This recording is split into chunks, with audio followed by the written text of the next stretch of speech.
ठीक है, तो अपन करते हैं स्टार्ट। 1D बॉक्स में पार्टिकल की गति यानी एक विमीय बॉक्स में कोई भी कण कैसे गति करता है उसकी अपन बात करने वाले हैं। तो यहाँ पे जो को अपना जो टॉपिक का नाम है particle in one dimensional box या एक विमीय बॉक्स में पार्टिकल की गति। तो आप जानते हो कि जब यहाँ पे अपने पास नाम आ रहा है किसका, एक विमीय का, किसका नाम आ रहा है आपके पास, वन डायमेंशनल का। जब वन डायमेंशनल की बात आ रही है इसका मतलब यहाँ से आपको पता लग गया कि इसकी जो डायरेक्शन होगी या तो वो एक्स अक्ष के अलॉन्ग होगी या वाई अक्ष के अलॉन्ग होगी या जेड अक्ष के अलॉन्ग होगी। तो यहाँ पे मैं एक 1D बॉक्स बनाता हूँ। अब ये 1D बॉक्स कैसा है, कुछ इस टाइप का है। ये 1D बॉक्स कैसा है आपका, कुछ इस टाइप का। अब इसमें समझना कि ये 1D बॉक्स होता क्या है। ये 1D बॉक्स की यदि मैं लेंथ ले लूं या मैं इसकी चौड़ाई मान लूं, तो यहाँ पे मैं ले लेता हूं कि यहाँ पे x इक्वल टू क्या है आपका 0 है और a चौड़ाई का क्या है या a लंबाई का क्या आपके पास कोई एक 1D बॉक्स है। क्या है आपके पास, 0 से a चौड़ाई का आपके पास क्या है, कोई 1D बॉक्स है। उस बॉक्स में होता क्या है ये आपको समझना जरूरी है कि बॉक्स की प्रॉपर्टी कैसे शो होती है, इस बॉक्स में पार्टिकल कैसे होता है। तो यहाँ पे मैं कंसीडर करता हूँ कि ये जो आपका बॉक्स था वो कैसा था, 1D था। क्या था आपके पास, ये जो बॉक्स था आपका 1D था। इस बॉक्स की मैंने कोई दीवारें बना दी, जैसे कोई बॉक्स था उसकी एक दीवार तो मैंने x इक्वल टू 0 पर बना दी, एक मैंने बना दी x इक्वल टू a पर। तो ध्यान रखना कि कई बार एग्जाम में पूछा जाता है कि a लंबाई का एक विमीय बॉक्स, कई बार एग्जाम में ये पूछते हैं a लंबाई का 1D बॉक्स। क्या पूछते हैं, a लंबाई का 1D बॉक्स। कई बार एग्जाम में पूछा जाता है a चौड़ाई का 1D बॉक्स, a चौड़ाई का 1D बॉक्स। ठीक है, तो देखो एग्जाम में कोई से भी क्वेश्चन को घुमाने का तरीका क्वांटम में बहुत सारा होता है। तो उसमें आप कह सकते हो कि वो चाहे a लंबाई का पूछे चाहे a चौड़ाई का पूछे, आपको करना क्या है, यही डेरिवेशन करना है। क्या करना है अपन को, यही डेरिवेशन करना है। वो चाहे a लंबाई बोले या a चौड़ाई बोले। तो अपन कह सकते हैं कि जब कोई पार्टिकल है वो 0 से a का कोई बॉक्स है यानी 0 से a लंबाई का या 0 से a चौड़ाई का कोई बॉक्स है, उसके अंदर क्या है, कोई पार्टिकल गतिशील है। क्या है आपके पास, ये कोई पार्टिकल है वो क्या कर रहा है आपके पास, गतिशील है। ये पार्टिकल क्या कर रहा है यहाँ पे, गतिशील है। अब मैं कह सकता हूँ कि जब कोई पार्टिकल इसमें मूव करता है, क्या करता है, जब कोई पार्टिकल इसमें मूव करता है तो इसमें देखो ये मान लिया कि कोई भी बॉक्स था, इस बॉक्स में कोई भी पार्टिकल था, इस बॉक्स में क्या था आपके पास, कोई भी पार्टिकल था। ये पार्टिकल इसके अंदर क्या कर रहा है, गति कर रहा है। यानी इसमें एनर्जी कौन सी होगी वो बताओ, जल्दी से मुझे कमेंट करके बताओ कि ये कोई 0 से a चौड़ाई का बॉक्स था, इसकी दीवारें है वो एक अनंत दीवार बनी हुई है, यानी इसकी जो लंबाई है दीवार की वो क्या है आपके पास, अनंत है। फिर मैंने इसमें माना कि ये कोई कण है वो इस बॉक्स के अंदर क्या है, बाउंड है, बाउंड यानी बंद अवस्था में है। बंद अवस्था में ये पार्टिकल क्या कर रहा है, इसके अंदर गतिशील है। क्या कर रहा है, इसके अंदर गतिशील है। तो जल्दी से मुझे कमेंट करके बताओ कि ये जब ये पार्टिकल गतिशील है तो इसकी एनर्जी कौन सी होगी, इसमें गतिज ऊर्जा होगी या स्थितिज ऊर्जा होगी। जल्दी से कमेंट करके बताइए कि कौन सी एनर्जी होगी। बिल्कुल रोशन ने आंसर दिया है, काइनेटिक एनर्जी होगी। अब मुझे कोई ये बताइए क्या इसमें पोटेंशियल एनर्जी होगी, कोई मुझे कमेंट करके ये बताइए क्या इसमें पोटेंशियल एनर्जी होगी। इस पार्टिकल की पोटेंशियल एनर्जी होगी, नहीं होगी। क्यों नहीं होगी, तो देखते हैं अपन यहाँ पे देखते हैं कि जब कोई ये पार्टिकल क्या है, मान लिया कि ये पार्टिकल क्या है, कोई गैस का मुक्त कण है। क्या है आपके पास, कोई गैस का मुक्त कण है। और आप जानते हो कि जो गैस का पार्टिकल होता है वो कभी भी रुकता नहीं है, वो ऐसे मूव करता रहता है। क्या करता रहता है, रेंडमली मूव करता रहता है। तो अपन कह सकते हैं कि इसकी क्या होगी, क्वेश्चन कुछ काइनेटिक एनर्जी होगी, गतिज ऊर्जा होगी, स्थितिज ऊर्जा क्या होगी, शून्य होगी। क्लियर। अब यहाँ पे मैं 3 केस लिखता हूँ। क्या लिखता हूँ, 3 केस लिखता हूं। तो देखो वो केस क्या क्या होंगे आपके पास। फर्स्ट लिख दिया मैंने, यहाँ पे फर्स्ट केस लिखूंगा, सेकंड केस लिखूंगा और थर्ड केस लिखूंगा। तो जो कंप्लीट 1D बॉक्स का डेरिवेशन है वो पूरे इस लेवल पर ही है। ये जो 3 कंडीशन मैं लिख रहा हूं, यदि ये तीनों कंडीशन आपको समझ में आ जाती है, इसके लेवल पे ही अपन इस डेरिवेशन को सॉल्व करेंगे। क्लियर। तो देखो यहाँ पे क्या मान लिया अपन ने कि कोई भी a लंबाई या a चौड़ाई का बॉक्स मान लिया, उसमें क्या था, कोई भी पार्टिकल था, वो पार्टिकल अंदर क्या कर रहा है, गति कर रहा है। ये पार्टिकल है कौन सा, कोई भी गैस का मुक्त कण है। क्या है आपके पास, कोई भी गैस का कण है जो क्या करता है, रैंडमली मूव करता रहता है, कभी भी स्थिर नहीं होता, कभी भी स्थिर नहीं होता। तो मैं कह सकता हूँ कि ये पार्टिकल एक बार इधर आएगा, हो सकता है यहाँ से टकरा कर वापस इधर जाएगा, हो सकता है टकरा कर वापस इधर आएगा, बट ये पार्टिकल क्या होगा, इससे बाहर तो नहीं निकल सकता। क्या आप मुझे बता सकते हो कि ये जो पार्टिकल था यहाँ पे आ गया, इस दीवार पे आ गया, बट क्या ये इससे बाहर निकल सकता है, क्या इस दीवार से बाहर तो नहीं निकल सकता। ये वाला पार्टिकल था वो भी इस दीवार से बाहर नहीं जा सकता। इसका मतलब मैं कह सकता हूं कि यहाँ पे जो पोटेंशियल एनर्जी होगी वो इसके पार्टिकल के बॉक्स के अंदर क्या होगी आपकी, 0 होगी। जो पोटेंशियल एनर्जी होगी वो क्या होगी आपकी, V इक्वल टू 0 होगी। क्लियर। अब मैं कहता हूं जब इस यहाँ पे पोटेंशियल एनर्जी 0 है, इसका मतलब इसके बाहर क्या होगा, इसके बाहर क्या हो सकता है, यदि मैं कह सकता हूं कि जब कोई पार्टिकल किसी बॉक्स के अंदर है, इसका मतलब क्या होगा, यहाँ पे अपना तरंग फलन होगा। क्या होगा, आपका तरंग फलन होगा। अब यहाँ पे तरंग फलन होगा या नहीं होगा वो अपन बात करेंगे, अभी ये तीनों कंडीशन लिखेंगे उस बेस पे। तो सबसे पहले एक एक कंडीशन की बात करते हैं। तो सबसे पहले मैं करता हूं, एक्स की वैल्यू है वो यदि मैं जीरो से क्या ले लूं, बड़ी, जीरो से क्या ले लूं, बड़ी ले लूं, और ए से क्या ले लूं, छोटी ले लूं। यदि कोई ए चौड़ाई का बॉक्स था, उसमें क्या लिया मैंने, कोई जो एक्स की लंबाई थी, ये अपन 1D के लिए बात कर रहे हैं तो 1D के लिए ये हमेशा क्या आएगा, एक्स के लिए आ जाएगा। क्लियर। जब एक्स के लिए आएगा तो मैं कह सकता हूं कि जो एक्स की वैल्यू यदि जीरो से बड़ी है और ए से छोटी है, मतलब ये कौन सी रेंज की बात कर रहा है, इस पार्टी बॉक्स के अंदर की बात कर रहा है। किसकी बात कर रहा है, इस बॉक्स के अंदर की बात कर रहा है। जब इस बॉक्स के अंदर की बात कर रहा है तो आप जानते हो इस बॉक्स के अंदर वी कितना होता है, यहाँ पे जीरो होता है। अभी अपन ने देख लिया कि पार्टिकल जब गति करता है तो इसकी स्थिति ऊर्जा क्या हो जाती है, शून्य। तो मैं कह सकता हूं कि यहाँ पे v इज इक्वल टू क्या होगा, आपका शून्य होगा। क्लियर। यहाँ पे v इज इक्वल टू क्या होगा, आपका शून्य होगा। फिर नेक्स्ट क्या कर सकते हैं, एक दो कंडीशन में और लिखता हूं कि यदि आपके पास जो x की वैल्यू है वो क्या हो, जीरो से बड़ी हो, क्या हो, जीरो से बड़ी हो, या फिर क्या हो, जीरो के इक्वल हो। यानी ये पार्टिकल है या तो इस बॉक्स की जो दीवार है इस दीवार पर आ जाए, क्या हो जाए, ये जो बॉक्स है वो यहाँ पर आ जाए, यानी इस दीवार पर आ जाए। तो इसके लिए जो v हो जाएगा वो कितना हो जाएगा, आपका इन्फानाइट हो जाएगा। v कितना हो जाएगा, आपका इन्फानाइट। अब ये v इन्फानाइट क्यों होगा, देखो यहाँ पे इन्फानाइट क्यों होगा कि जब मान लिया कि ये पार्टिकल यहाँ पे इस दीवार पे आ गया, कौन सी दीवार पे आ गया, x is equal to zero वाली दीवार पे आ गया। जब ये particle x is equal to zero की दीवार पे आएगा तो वहां पे क्या होगा, आपके पास एक बार वो पार्टिकल टकराएगा, टकराने के बाद वापस वो उस साइड जाएगा। तो मैं कह सकता हूँ कि उस पॉइंट पर आपकी जो पोटेंशियल एनर्जी है v है वो कितना हो जाएगा, आपका इन्फानाइट हो जाएगा।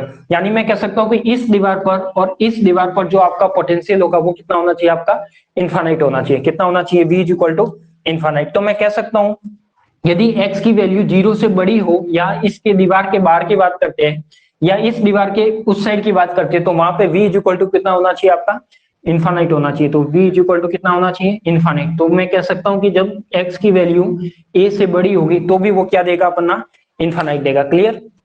अब मुझे जल्दी से यहाँ पे बताओ कि साई क्या होगा, साई कहाँ कहाँ पर होगा और कहाँ कहाँ पर नहीं होगा। जल्दी से मुझे कमेंट करके बताओ कि यहाँ पे मैंने तीन रीजन मांगी है, फर्स्ट, सेकंड और थर्ड। तो जल्दी से बताओ कि यहाँ पे साई इतना कहाँ कहाँ पर होगा और कहाँ पर नहीं होगा। जल्दी से मुझे कमेंट करके बताइए कि अपना जो साई है वो कहाँ पर होगा और कहाँ पर नहीं होगा।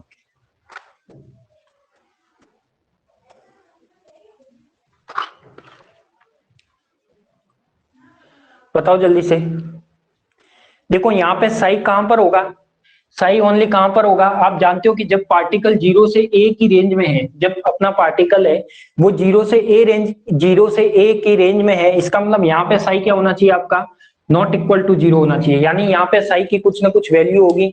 जब कोई पार्टिकल यहाँ पे है तो इसका मतलब यहाँ पे अपना कुछ ना कुछ वेव फंक्शन होगा, कुछ ना कुछ तरंग फलन होगा। क्यों, क्योंकि यहाँ पे पार्टिकल प्रेजेंट है। अब अपन ने यहाँ पे क्या देखा, जब कोई पार्टिकल, ये पार्टिकल इस दीवार पे आ गया, इस दीवार पे आने के बाद क्या हुआ, वो टकरा के वापस उस साइड गया, क्या इस दीवार को क्रॉस करके आया, क्या नहीं आया। इसका मतलब मैं कह सकता हूँ यहाँ पे साई कितना होगा, इसका जीरो होगा। कितना होगा, इसका साई जीरो होगा। जब ये पार्टिकल इस साइड भी नहीं आया, दीवार पर भी नहीं आया, और इस साइड भी नहीं आया, दीवार पर भी नहीं आया, तो इसके लिए भी साई कितना हो जाएगा, आपका जीरो हो जाएगा। तो ये आपकी क्या रहती है, 1D बॉक्स की तीन कंडीशन रहती है। क्लियर। तो आपको बॉक्स की कंडीशन कैसे लिखनी है, कोई भी ए चौड़ाई का बॉक्स या ए लंबाई का बॉक्स पूछ लेता है, ए चौड़ाई का बॉक्स पूछ लेता है, तो भी आपको यही बनाना है। हो सकता है वो ए की जगह स्मॉल एल बोल दे कि एल चौड़ाई का बॉक्स है, तो भी आपको यही बनाना है। ठीक है। उसके बाद मैं कहता हूं कि इसका जो पोटेंशियल है, जब कोई पार्टिकल इसके बीच में स्थित है, जीरो से ए के बीच में स्थित है, तो इस साइड पार्टिकल की संभावना नहीं है, इस साइड भी पार्टिकल की संभावना नहीं है, और जहां पर पार्टिकल की संभावना ही नहीं है, इसका मतलब v यहाँ पे क्या हो जाएगा, इन्फानाइट हो जाएगा। तो इन दोनों केस में v क्या होगा, इन्फानाइट। जब कोई पार्टिकल इस दीवार पर आता है तो वो क्या होता है, अपना v क्या हो जाता है, इन्फानाइट हो जाता है। और जब v इन्फानाइट होता है तो मैं कह सकता हूँ कि इसकी जो विभव प्रवणता होती है वो क्या हो जाती है, धनात्मक हो जाती है। एक तरह से विभव प्रवणता आप इस टर्म को डिफाइन करते हो, ये क्या कहलाती है आपकी तरह से, एक तरह से मैं लिखता हूं यदि ग्रेडियंट v, क्या लिखता हूं, ग्रेडियंट v। तो ये आप जानते हो कि यही अपनी क्या कहलाती है, विभव प्रवणता कहलाती है। फर्स्ट ईयर की इलेक्ट्रोमैग्नेटिक बुक में आपने पढ़ा है। जब मैं इसका डेल v निकालूंगा तो डेल v ये क्या आएगा आपके पास, मैक्सिमम आएगा या पॉजिटिव आएगा। क्या आएगा आपका, डेल v पॉजिटिव आएगा। जब डेल वी पॉजिटिव आएगा तो यहाँ पे एक प्रतिकर्षित बल काम करेगा। क्या करेगा? प्रतिकर्षित बल काम करेगा। अब ये बल कैसे काम करेगा वो देखो, ये बल कैसे काम करेगा। यहाँ पे ये पार्टिकल था, क्या था आपके पास? यहाँ पे ये पार्टिकल था, ये ठीक है, ये ग्रीन कलर का क्या आपके पास कोई पार्टिकल है। ये पार्टिकल यदि इस साइड आता है, इस दीवार पे आ गया, जैसे इस दीवार पे आएगा ये वाली कंडीशन अप्लाई होगी, ग्रेडियंट v हो जाएगा। वो क्या देगा? विभव प्रवणता पॉजिटिव देगी, और विभव प्रवणता जब पॉजिटिव देगी तो ये क्या करेगा? इस पार्टिकल को खींचेगा। यानी ये पार्टिकल जो यहाँ पे आया है ये क्या करेगा? वापस फोर्स से क्या आएगा? इधर आएगा। इधर आने के बाद वापस इस दीवार पे आएगा, तो इस दीवार पर वापस वही प्रोसेस होगा, v क्या हो जाएगा अपना? इन्फानाइट हो जाएगा। और जैसे v इन्फानाइट होगा तो ये पार्टिकल वापस कहाँ जाएगा? उधर जाएगा। तो इस तरीके से ये वाला जो प्रोसेस है बॉक्स के अंदर चलता रहता है। क्लियर? तो मुझे जल्दी से कमेंट करके बताइए कि जो 1D बॉक्स के डायग्राम की थ्योरी है और जो मैंने जो तीनों कंडीशन लिखी है वो सभी को समझ में आ गई क्या? जल्दी से मुझे कमेंट करके बताइए कि जो भी मैंने बॉक्स को बनाया है, बॉक्स की जो थ्योरी लिखी है, जो तीनों कंडीशन लिखी है, वो समझ में आ गई क्या? कोई भी डाउट है, कैसा भी डाउट है, आप कमेंट में लिख लो।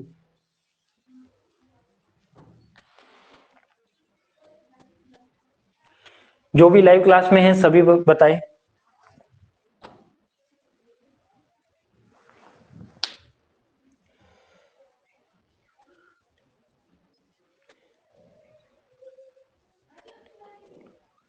इन्फानाइट वाला दोबारा बताओ। देखो इन्फानाइट वाला दोबारा कैसे, कि यहाँ पे आपके पास क्या है, जो जीरो से कोई भी बॉक्स है। अब मान लिया कि अपन ने कोई ए चौड़ाई का बॉक्स लिया था, तो ए चौड़ाई का क्या ले लिया मैंने? कोई बॉक्स ले लिया। जब ए चौड़ाई का बॉक्स ले लिया, इसका मतलब यहाँ पे जानते हो कि यहाँ पे कोई भी गैस का पार्टिकल लिया है, तो गैस का जो मुक्त कण है वो क्या कर रहा है? यहाँ पे गति कर रहा है। अब जानते हो कि जब ये गैस का कण है, इसका मतलब रुकेगा तो कहीं नहीं, ये क्या करेगा? गति करता रहेगा। जब कोई पार्टिकल गति करता रहेगा, इसका मतलब वहां पे v क्या होगा आपका? जीरो होगा। यहाँ पर जो एनर्जी है वो टोटल एनर्जी क्या होगी? गतिज ऊर्जा के इक्वल होगी। यानी जो पोटेंशियल एनर्जी है वो भी किसमें कन्वर्ट हो जाएगी? आपकी काइनेटिक एनर्जी में। तो मैं कह सकता हूं कि यहाँ पर तो ये वाला केस रहेगा कि v क्या रहेगा आपका? जीरो रहेगा। जब कोई पार्टिकल इस रेंज के अंदर है, इसका मतलब यहाँ पे साई की भी क्या रहेगी? कुछ ना कुछ वैल्यू रहेगी। जब साई की वैल्यू रहेगी, इसका मतलब यहाँ पे अपन पार्टिकल की सारी कंडीशन निकाल सकते हैं, या पार्टिकल की पोजीशन निकाल सकते हैं। अब मैं आता हूँ इस वाली रेंज में या इस वाली रेंज में। अब इसमें क्या होता है, ये पार्टिकल क्या है आपका? इस दीवार पर आ रहा है, जैसे ही दीवार पर आएगा उसका v क्या हो जाएगा? इन्फानाइट हो जाएगा। क्या हो जाएगा? v इन्फानाइट हो जाएगा। अब v इन्फानाइट कैसे होगा वो बताओ मुझे। जब आपके पास काइनेटिक एनर्जी और पोटेंशियल एनर्जी डिपेंडेंट रहती है, यानी एक साइड काइनेटिक है, एक साइड के आपके पास पोटेंशियल है, एक साइड काइनेटिक है और एक साइड के आपके पास पोटेंशियल है। अब यहाँ पे क्या थी आपके पास? कोई भी पार्टिकल की काइनेटिक एनर्जी थी। क्या थी आपके पास? काइनेटिक एनर्जी थी। ये पार्टिकल जैसे ही दीवार पर आया, दीवार से टकराएगा, जब जैसे दीवार से टकराएगा वहां पर क्या आ जाएगी? एक टाइम के लिए पोटेंशियल एनर्जी क्या हो जाएगी? मैक्सिमम हो जाएगी। क्या हो जाएगी? पोटेंशियल एनर्जी मैक्सिमम हो जाएगी। तो वही मैक्सिमम मैंने केस क्या ले लिया? इन्फानाइट ले लिया। क्या ले लिया मैंने? इन्फानाइट ले लिया। फिर वो पार्टिकल जब v इक्वल टू इन्फानाइट हुआ, उसके बाद वापस वो पार्टिकल उस बॉक्स के अंदर जाएगा। इसका मतलब पहले कहाँ आ गया? वो इस दीवार पर आ गया और उसको पता लग गया कि इस दीवार पर तो क्या है? खतरा है, खतरा है। इसका मतलब वो पार्टिकल वापस कहाँ जाएगा? अंदर जाएगा। जैसे पार्टिकल अंदर जाएगा, इस दीवार से टकराएगा, इसका मतलब यहाँ पे भी क्या है? उसको पार्टिकल को खतरा है, यानी यहाँ पर भी क्या उसको पार्टिकल को डेंजरस जोन है। ये मैं कह सकता हूं कि ये x इज इक्वल टू 0 और x is equal to a है, ये क्या है आपका? डेंजर जोन है। तो वो पार्टिकल यहाँ पे आने की कोशिश ही नहीं करेगा। यदि आएगा तो उसको पता है कि यहाँ पे v कितना हो जाता है? इन्फानाइट। और जैसे ही v इन्फानाइट होगा तो वो पार्टिकल भागने की कोशिश करेगा। क्या होगा? पार्टिकल भागने की कोशिश करेगा। तो इस तरीके से अपन कह सकते हैं कि ये वाली जो कंडीशन है वो इस तरीके से आती है। तो जल्दी से मुझे कमेंट करके बताइए कोई डाउट और इसमें। जो भी लाइव क्लास में ज्वाइन हो चुके हैं एक बार मुझे कमेंट करके एक बताइए कि इसमें कोई डाउट है तो आप पूछ लीजिए।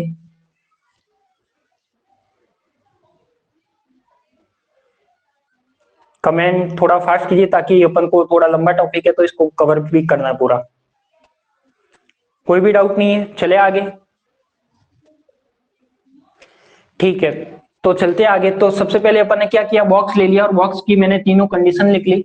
अब देखो यदि बॉक्स की आपको तीनों कंडीशन लिखनी आ गई तो आगे की पूरी क्वांटम आपको समझ में आ गई। ये मान लो यदि बॉक्स की तीनों कंडीशन आपको लिखनी आ गई तो आपको पूरी क्वांटम आगे की समझ में आ गई। यदि ये कंडीशन लिखनी नहीं आई तो क्वांटम आपको समझ में नहीं आएगी। ठीक है, तो अभी भी मैं पूछ रहा हूँ, किसी को कोई भी डाउट है तो अभी क्लियर कर ले कमेंट करके।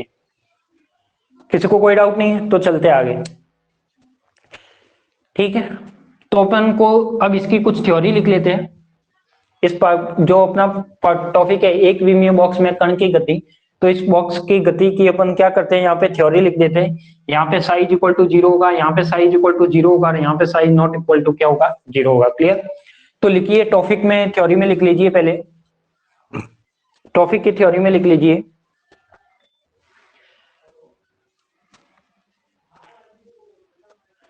माना ए चौड़ाई का एक विमीय बॉक्स है, माना ए चौड़ाई का एक विमीय बॉक्स है जो कि एक्स अक्ष के अनुदिश है। माना कि ए चौड़ाई का एक विमीय बॉक्स है जो कि एक्स अक्ष के अनुदिश है।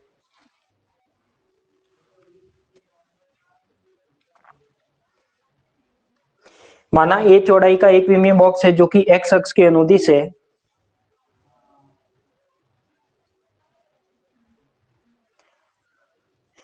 तथा एक विमीय बॉक्स की ऊंचाई, तथा एक विमीय बॉक्स की ऊंचाई, तथा एक विमीय बॉक्स की ऊंचाई अनंत है,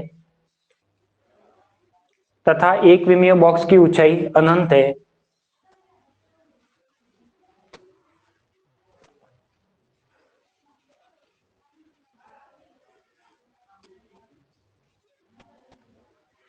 तथा इस बॉक्स की दीवार पर, तथा इस बॉक्स की दीवार पर, तथा इस बॉक्स की दीवार पर विभव रोधिका या विभव अनंत है, तथा इस बॉक्स की दीवार पर या इस दीवार से परे V अनंत है, तथा इस बॉक्स पर, इस दीवार पर या दीवार की बाउंड्री पर, दीवार पर या इस दीवार से परे V क्या है आपका, अनंत है।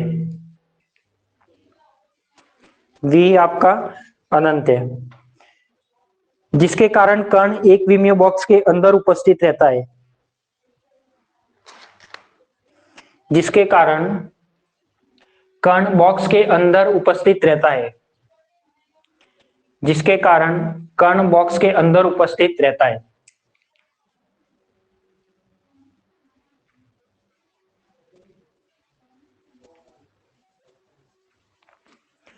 तथा इस बॉक्स के बाहर, तथा इस बॉक्स के बाहर कण के पाए जाने की प्रायिकता शून्य है, तथा बॉक्स के बाहर कण के पाए जाने की प्रायिकता शून्य है, इसलिए उसका तरंग फलन शून्य होता है, इसलिए उसका तरंग फलन शून्य होता है, इसलिए उसका तरंग फलन शून्य होता है। अतः तरंग फलन की स्थिति, अतः तरंग फलन की स्थिति,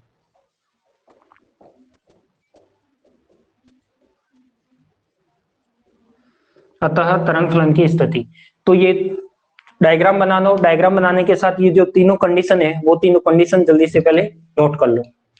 डायग्राम बना लो, डायग्राम के साथ ये जो तीनों कंडीशन लिखी हुई है इसको नोट कर लो।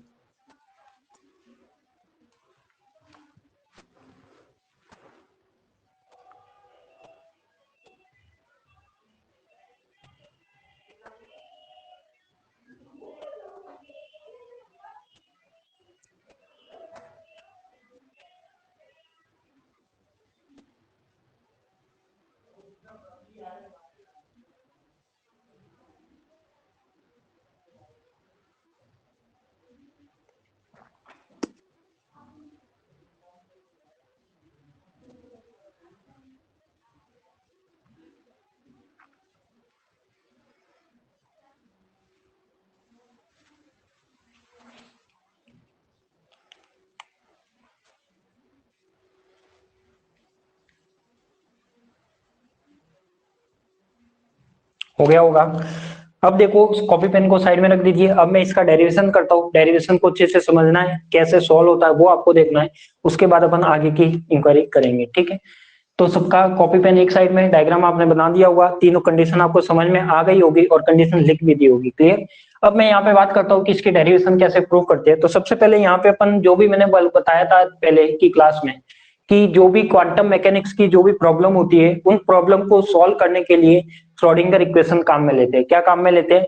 श्रोडिंगर इक्वेशन काम में लेते हैं। श्रोडिंगर इक्वेशन से अपन क्या फाइंड करते हैं, यहाँ पर साई का मान फाइंड करते हैं। क्या फाइंड करते हैं, साई की वैल्यू फाइंड करते हैं कि ये जो पार्टिकल है उसका तरंग फलन क्या होगा, किस केस में तरंग फलन इसका चेंज होगा, इसकी एनर्जी क्या होगी, ये सब कुछ अपन फाइंड करते हैं। तो अपन देखते हैं कि यहाँ पे जो पार्टिकल का तरंग फलन है उसको फाइंड करने के लिए मैं यहाँ पे क्या काम में लूंगा, श्रोडिंगर समीकरण काम में लूंगा। तो श्रोडिंगर समीकरण यहाँ पे कौन सी काम में लूंगा, जल्दी से मुझे बताइए। यहाँ पे श्रोडिंगर समीकरण टाइम डिपेंडेंट काम में लो या टाइम इंडिपेंडेंट काम में लो, बताइए जल्दी से कि यहाँ पे जो मैं श्रोडिंगर समीकरण कौन सी काम में लूं।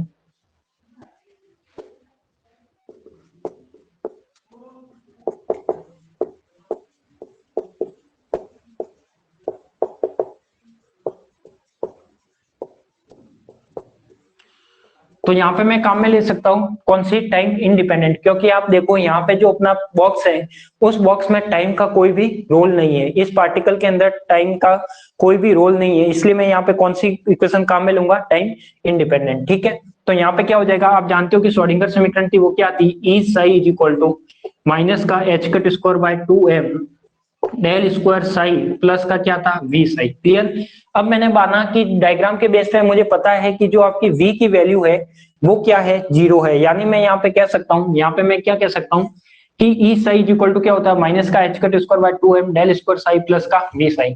अब यहाँ पे मैं क्या जानता हूँ कि जब कण बॉक्स के अंदर है, जब कण बॉक्स के अंदर है, जब बॉक्स के अंदर है तो उसका v क्या होता है, आपका 0 होता है। ये आपको डायग्राम से पता है, चित्र से आप जानते हो कि जो v की वैल्यू होती है वो बॉक्स के अंदर क्या होती है, 0 होती है। तो अब मैं कौन से रेंज की बात कर रहा हूं, मैं इस रेंज की बात कर रहा हूं, 0 से x और x से a, यानी कोई पार्टिकल है उसकी x की वैल्यू है वो 0 से क्या होनी चाहिए, बड़ी होनी चाहिए, a से क्या होनी चाहिए, छोटी होनी चाहिए। यानी मैं किस रेंज की बात कर रहा हूँ यहाँ पे, जब कोई पार्टिकल 0x a रेंज में है तो इसमें आप जानते हो कि v इज इक्वल टू क्या हो जाएगा, 0।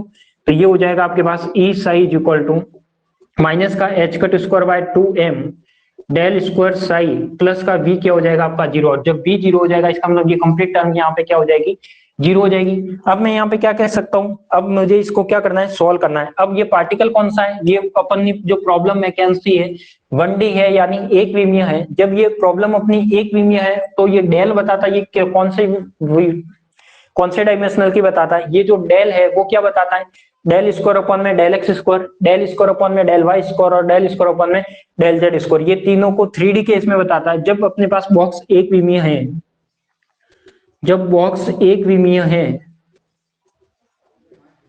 जब बॉक्स एक विमीय है, जब बॉक्स एक विमीय होता है तो ये क्या होगा आपके पास, ई साइज इक्वल टू माइनस का h cut square by 2m और ये क्या हो जाएगा अपना डेल स्क्वायर अपॉन में डेल एक्स स्क्वायर, ये क्या हो जाएगा साई प्लस का ये क्या था 0, तो इस 0 को तो मैं यहाँ से हटा ही देता हूँ। अब मुझे क्या करना है यहाँ पे, अब मुझे इसको क्या करना है, डिफरेंशियल इक्वेशन की फॉर्म में बनाना है। क्या बनाना है, एक अवकल समीकरण की फॉर्म में बनाना है, डिफरेंशियल इक्वेशन की फॉर्म में बनाना है। तो मुझे जल्दी से बताओ कि डिफरेंशियल इक्वेशन की फॉर्म में यदि मैं इसको इधर भेजू तो ये क्या हो जाएगा आपका 2me अपॉन में क्या हो जाएगा एच कट स्क्वायर हो जाएगा, ये अपने पास जो साई है वो क्या रह जाएगा आपके पास, ऐसे का ऐसे रह जाएगा, इज इक्वल टू क्या होगा आपके पास माइनस का एच कट, सॉरी ये तो क्या हो गया 2me अपॉन में एच कट स्क्वायर, 2m इधर आ गया, एच कट स्क्वायर इधर आ गया, और ये क्या रह गया अपने पास डेल स्क्वायर अपॉन में डेल एक्स स्क्वायर सही रह गया। बताओ यहां तक किसी को कोई डाउट है क्या, क्या यहां तक किसी को कोई डाउट है तो बताओ। कोई डाउट नहीं है। क्या मैं इस टर्म को भी इधर ला सकता हूं, तो ये क्या बन जाएगी आपके पास डेल स्क्वायर साई अपॉन में डेल एक्स स्क्वायर प्लस का क्या हो जाएगा 2me अपॉन में क्या हो जाएगा h cut square psi is equal to क्या हो जाएगा 0। ये अपनी क्या है, एक अवकल समीकरण है या नहीं है, जल्दी से बताओ कि ये जो अपनी है एक अवकल समीकरण है या नहीं है। अब ये वाली अपने पास इसका कोई काम नहीं है, अपन ने जो भी लिखना था लिख लिया, तो इसको तो मैं यहाँ से हटा देता हूँ।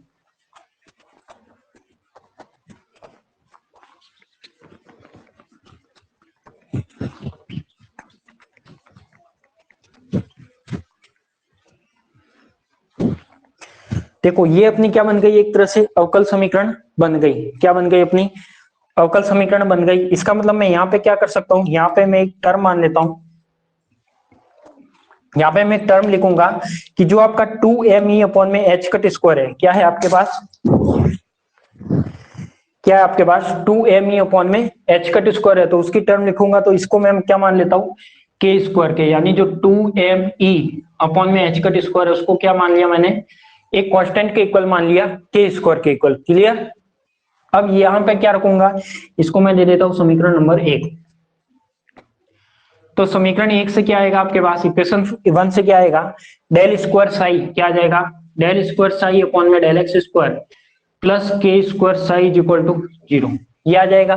इसको मैं ऐसे भी लिख सकता हूं, आप जानते हो कि जो ये डेल स्क्वायर अपॉन में डेल एक्स स्क्वायर है, यदि इसको अवकल समीकरण में आप सॉल्व करते हो तो कैपिटल डी की टर्म में भी लिखते हो, तो ये क्या होता है आपके पास D square plus k square, और यहाँ पे क्या आ जाएगा आपका साई इज इक्वल टू क्या आ जाएगा 0, ये वाली टर्म होगी। अब आप जानते हो कि जब D square plus k square psi is equal to 0 आ गया, इसका मतलब ये वाली जो इक्वेशन है वो क्या है आपके पास, एक तरह से यह द्वितीय कोटि की अवकल समीकरण है। क्या है आपके पास, द्वितीय कोटि की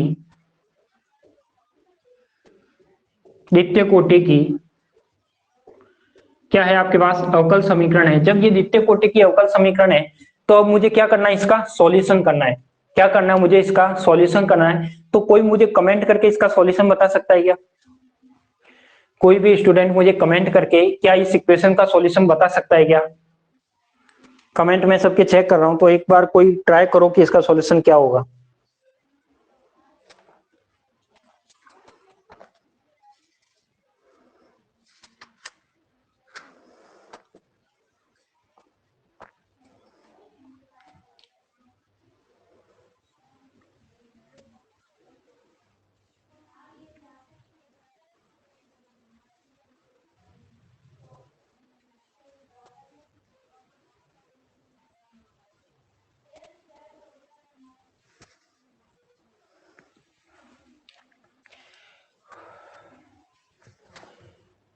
सर साइन कॉस में होगा, बिल्कुल साइन कॉस में होगा।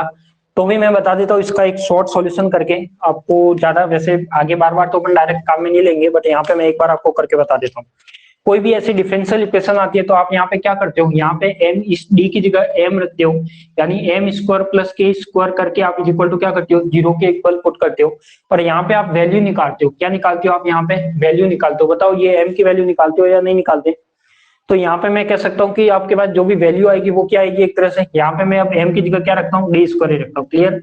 जो d की वैल्यू आएगी वो क्या आएगी आपके पास, प्लस माइनस आयोटा क्या आएगी, क्या आ जाएगी, d की वैल्यू आएगी वो क्या आएगी आपके पास प्लस माइनस आयोटा के। क्या मैं इसको ऐसे लिख सकता हूँ, D Sai is equal to plus minus iota के और साई।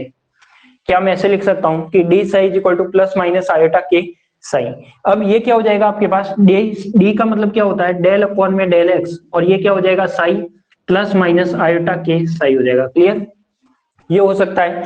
अब साई वाली टर्म को मैं एक साइड कर लेता हूँ, डेल एक्स वाली टर्म को क्या कर लेता हूँ, एक साइड कर लेता हूँ। तो ये क्या आ जाएगा आपके पास, डेल साई अपॉन में क्या हो जाएगा Sai is equal to plus minus iota के, और क्या हो जाएगा यहाँ पे डेल एक्स, ये वाली इक्वेशन हो जाएगी। अब मैं यहाँ पे कह सकता हूँ कि जब ये वाली इक्वेशन बन गई, इसका यदि मैं समाकलन करता हूँ, क्या करता हूँ, इसका यदि मैं समाकलन करता हूँ यानी इंटीग्रेट करता हूँ,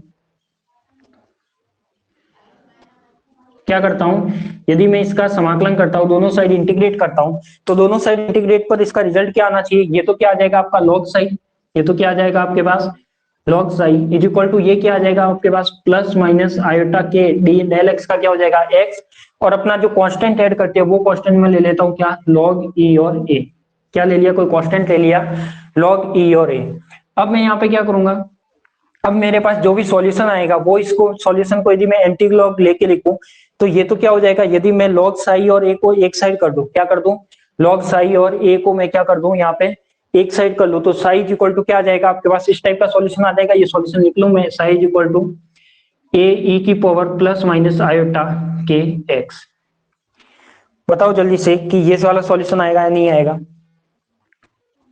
क्या आ जाएगा आपका, ये सॉल्यूशन आएगा psi is equal to A is equal to plus minus iota k x. अब यहाँ पे मैं इसको इस तरीके से भी लिख सकता हूँ, देखो यहाँ पे जो वैल्यू आ रही है वो क्या आ रही है आपके पास, एक तो प्लस आयोटा के एक्स आ रही है और एक माइनस आयोटा के एक्स आ रही है। क्या आ रही है आपके पास, एक तो आ रही है प्लस आयोटा के एक्स, एक आ रही है माइनस आयोटा के एक्स। तो इस समीकरण के जब द्वितीय कोटि की अवकल समीकरण है तो इसके सॉल्यूशन भी कितने होंगे, दो सॉल्यूशन होंगे। दो सॉल्यूशन कौन कौन से, तो देखो यदि मैं इसको साई की फॉर्म में लिखता हूँ तो ये सॉल्यूशन क्या होगा, ए ई की power iota k x plus B E की power minus iota k x. ठीक है, ये दो सॉल्यूशन होंगे। तो एक सॉल्यूशन तो आपका ये होगा ए ई की पावर आयोटा के एक्स, और दूसरा होगा आपके पास बी ई की power minus iota k x. Clear?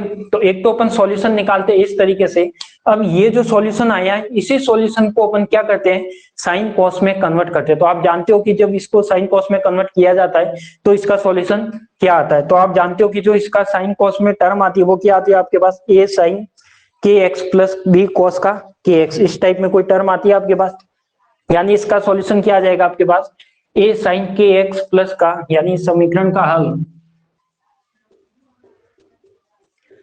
समीकरण का हल होगा, हल क्या होगा आपके पास, psi is equal to A sine k x plus B cos k x. Clear? ठीक है, ये आपका क्या हो जाएगा, एक तरह से सॉल्यूशन हो जाएगा, और ये आपका क्या कहलाएगा, साई की वैल्यू। तो ये मैं कह सकता हूं कि ये क्या, इस समीकरण का हल कहलाएगा। क्या कहलाएगा, ये जो समीकरण का है वो हल कहलाएगा। यदि आपको नहीं दिख रहा तो मैं थोड़ा कैमरा रोटेट कर देता हूं। ठीक है, देखो जो भी मैंने लिखा है एक बार वापस समझ लो इसको। सबसे पहले मैंने क्या किया, काल नास्तिक श्रोडिंगर समीकरण ली। क्यों ली, क्योंकि इसमें टाइम का कोई भी रोल नहीं था। तो मैंने क्या ले ली, कोई इक्वेशन ले ली, E psi is equal to minus का h cut square 2m del square psi plus का वी साई। उसके बाद जब पार्टिकल, मैंने बॉक्स के अंदर की बात करता हूं, जब बॉक्स के अंदर पार्टिकल है, इसका मतलब वहां पे v कितना है आपका, 0 है। तो v यहाँ पे 0 हो जाएगा, तो ये वाली टर्म बचेगी। जब ये वाली टर्म है, बॉक्स एक विमीय है, इसका मतलब डेल की जगह क्या आ जाएगा, ओनली डेल स्क्वायर अपॉन में डेल एक्स स्क्वायर आ जाएगा। तो यहाँ पे हो जाएगा डेल स्क्वायर अपॉन में डेल एक्स स्क्वायर और साई हो जाएगा। जब मैं क्या करता हूँ, 2m एच कट स्क्वायर इधर लाता हूँ, तो ये क्या हो गया, 2m ई अपॉन में h cut square psi equal to minus का डेल स्क्वायर अपॉन में डेल स्क्वायर साई। इस टर्म को मैं जब इधर लाऊंगा तो ये टर्म क्या बन जाएगी, प्लस इज इक्वल टू क्या हो जाएगा, 0। ये इसको क्या बन गई, अपनी एक डिफरेंशियल इक्वेशन बन गई, द्वितीय कोटि की अवकल समीकरण बन गई। यहाँ पे मैंने क्या किया, 2m ई अपॉन में एच कट स्क्वायर एक कांस्टेंट की तरह बिहेव कर रहा है, तो यहाँ पे मैंने इसको अलग से टर्म मान ली, क्या, के स्क्वायर। अब ये के स्क्वायर जब इधर लाऊंगा तो ये क्या हो जाएगा, देखो इसको आप लिख सकते हो D square plus k square Sai बार लेके बना सकते हो। और ये क्या हो गई, अपनी एक द्वितीय कोटि की अवकल समीकरण हो गई। क्या हो गई आपके पास, एक द्वितीय कोटि की अवकल समीकरण हो गई। तो ये क्या हो गया, D square plus k square size equal to 0।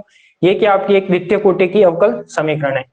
अब यहाँ पे देखो D square plus k square size equal to 0 था, तो ये क्या था, D square plus k square equal to 0। जब उसको सॉल्यूशन निकालोगे तो ये क्या आएगा, D equal to plus minus iota के। अब देखो यहाँ पे आप इसका सॉल्यूशन है, ये यहाँ तक लिखने के बाद आप ये वाला कंप्लीट सॉल्व नहीं करोगे तो भी चलेगा, डायरेक्ट इसका सॉल्यूशन ये भी लिख सकते हो। मैंने आपको एक बार तो सॉल्व करके बताया है।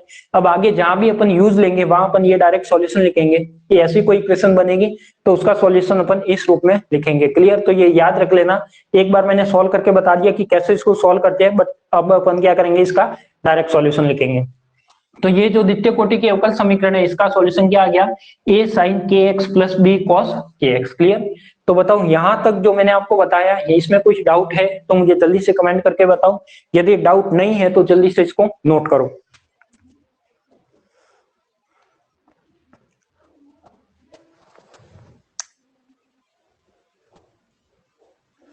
बिल्कुल, रसन ने बोला है या तो साइन कॉस में होगा या एक्सपोनेंशियल में होगा।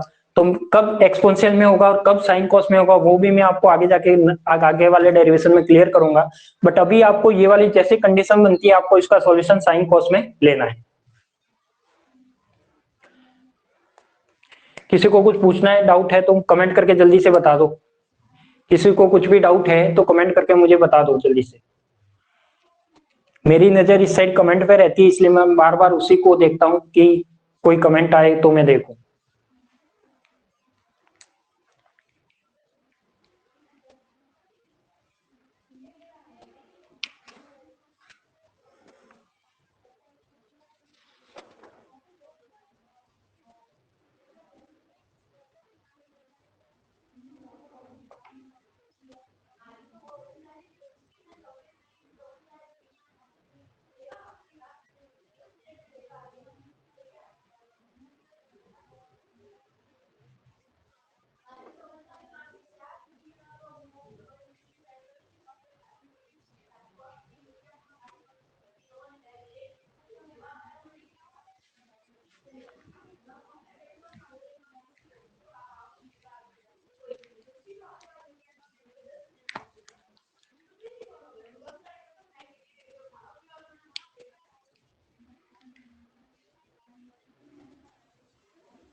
एक बार रिपीट कर दो, किसी ने कमेंट किया है कि एक बार रिपीट कर दो, बिल्कुल अपन रिपीट करेंगे इसको, एक बार कंप्लीट आप नोट कर लो, फिर मैं रिपीट करता हूँ वापस।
लिखने के बाद मुझे एक बार कमेंट करके बता देना।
हो गया? चलो मैं एक बार वापस इसको रिपीट कर देता हूँ जो भी अपन ने अभी तक किया है। सबसे फर्स्ट तो मैं अपन ने क्या किया कि कोई भी 1D बॉक्स लिया। क्या लिया अपन ने? 1D बॉक्स लिया। ए चौड़ाई का अपना कोई बॉक्स था। क्या था आपके पास? कोई भी ए चौड़ाई का आपके पास क्या था? 1D बॉक्स था। उस बॉक्स में मैंने 3 कंडीशन बनाई कि जब पार्टिकल बॉक्स के अंदर रहता है तब v इज इक्वल टू क्या रहता है? 0 रहता है। Psi is equal to not equal to 0 रहता है। क्यों? क्योंकि वहां पे बॉक्स के अंदर पार्टिकल प्रेजेंट है। जब भी बॉक्स के अंदर पार्टिकल प्रेजेंट रहता है इसका मतलब वहां पे अपन कह सकते हैं कि साई की वैल्यू कभी भी 0 नहीं होगी, यानी साई का कुछ ना कुछ मान होगा। क्लियर? जब मैं बॉक्स के बाहर की बात करता हूँ या बॉक्स के दीवार के बाउंड्री की बात करता हूँ तो वहां पर आपका साई क्या हो जाएगा? 0 हो जाएगा। क्यों? क्योंकि वहां पे v इज इक्वल टू क्या हो जाता है? इनफाइनाइट। इसका मतलब वहां पे डेंजर जोन आ जाता है। जैसे ही डेंजर जोन आएगा पार्टिकल अंदर भागेगा तो उसका v क्या हो जाएगा? इनफाइनाइट। उसके बाद मैंने क्या किया, इसको सॉल्यूशन करने के लिए जब कोई पार्टिकल बॉक्स के अंदर है इसका मतलब वहां पे कुछ ना कुछ तरंग फलन है। उस तरंग फलन का मान क्या होगा वो अपन को यहाँ पे फाइंड आउट करना है। फर्स्ट स्टेप तो आपको क्या करनी है कि कोई भी 0 से a रेंज में आपका कोई भी पार्टिकल प्रेजेंट था, उस पार्टिकल प्रेजेंट था तो उसका कुछ ना कुछ तरंग फलन होगा, साई होगा, वेव फंक्शन होगा। वो वेव फंक्शन की वैल्यू क्या होगी उसको निकालना है। तो उसको निकालने के लिए मैंने काम में लिया क्या? Time independent Schrodinger equation. तो टाइम इंडिपेंडेंट श्रोडिंगर इक्वेशन थी जब पार्टिकल बॉक्स के अंदर होता है तो आप जानते हो कि उसकी v की वैल्यू कितनी होती है? 0। तो यहाँ पे मैंने क्या लिया? v इज इक्वल टू क्या ले लिया? 0 ले लिया। v इज इक्वल टू 0 लिया, इसका मतलब ये वाली टर्म यहाँ से 0 हो गई तो आपके पास ये टर्म बची। अब जब बॉक्स एक विमीय है और अपन ने जो इक्वेशन थी वो मैंने कैसे ली है? 3D फॉर्म में लिखी है। तो इस डेल को मैं क्या लिखूंगा? ओनली 1D है यानी x की फॉर्म में है तो इसको मैं x की फॉर्म में लिख दूंगा। तो ये क्या हो जाएगा? डेल स्क्वायर अपॉन में डेल एक्स स्क्वायर साई बन जाएगा। 2m को इधर भेज दो, एच कट स्क्वायर को इधर भेज दो तो ये क्या रह जाएगा? 2m अपॉन में h cut square psi equal to minus का del square del x square psi. ठीक है? जब इसको इधर लाओगे तो ये वाली इक्वेशन बन जाएगी, और ये क्या अपना एक जो इस साई के साथ है 2me अपॉन में h कट स्क्वायर, ये मान लिया कांस्टेंट के इक्वल मान लिया, यानी एक k के इक्वल मान लिया। अब यहाँ पे जब ये k के इक्वल हो गया तो ये अपने क्या बन गई, एक द्वितीय कोटि की अवकल समीकरण बन गई। और द्वितीय कोटि की अवकल समीकरण का जो सॉल्यूशन आता है वो आपको डायरेक्ट लिखना ही a sin kx प्लस का b cos kx आता है। क्लियर? ये बीच का तो मैंने एक बार आपको सॉल्व करके बता दिया कि ये सॉल्यूशन आता है वो इस टाइप से आता है, बट आपको लिखने की जरूरत नहीं है कि इसका सॉल्यूशन, आप जानते हो कि ये द्वितीय कोटि की यानी सेकंड ऑर्डर की इक्वेशन है। सेकंड ऑर्डर की है तो अपने पास सॉल्यूशन भी कितने आने चाहिए, 2 आने चाहिए। एक प्लस में आ रहा है, एक माइनस में आ रहा है, इसीलिए यहाँ पर टर्म भी कितनी है, 2। और इसको जब आप साइन कॉस में कन्वर्ट करोगे तो ये हो जाएगा। क्लियर? अब अपन बात करते हैं फर्स्ट स्टेप में अपन ने क्या निकाला, यहाँ पे अपना क्या निकल गया, तरंग फलन निकल गया। क्या निकल गया? अपना तरंग फलन निकला। बट यहाँ पे देखो तरंग फलन में कितनी टर्म आ रही है, a sin kx प्लस का b cos kx आ रहा है। क्या आ रहा है आपके पास, a sin kx प्लस का b cos kx। अब यहाँ पे यदि आप देखते हो कि क्या तरंग फलन कभी दो टर्म में हो सकता है क्या, तरंग फलन कभी भी दो टर्म में नहीं होगा, क्योंकि अपना पार्टिकल क्या है, एक पार्टिकल है, तो उसका तरंग फलन भी क्या आना चाहिए, एक ही आना चाहिए। अब तरंग फलन एक आ रहा है बट इसमें क्या आ रही है, टर्म दो आ रही है। दो कैसे आ रही है, तो इसमें अपन क्या करेंगे, यहाँ पे बाउंड्री प्रॉब्लम यानी बाउंड्री वैल्यू की जो वैल्यू है वो इसमें रखेंगे, और वहां से अपन फाइंड करेंगे क्या, उसकी जो प्रॉपर तरंग फलन होगा साई, वो अपन यहाँ पे फाइंड आउट करने वाले हैं। तो एक बार कॉपी पेन वापस साइड में आपकी, जो मैं समझाने जा रहा हूँ उसको समझो, फिर आराम से लिखना।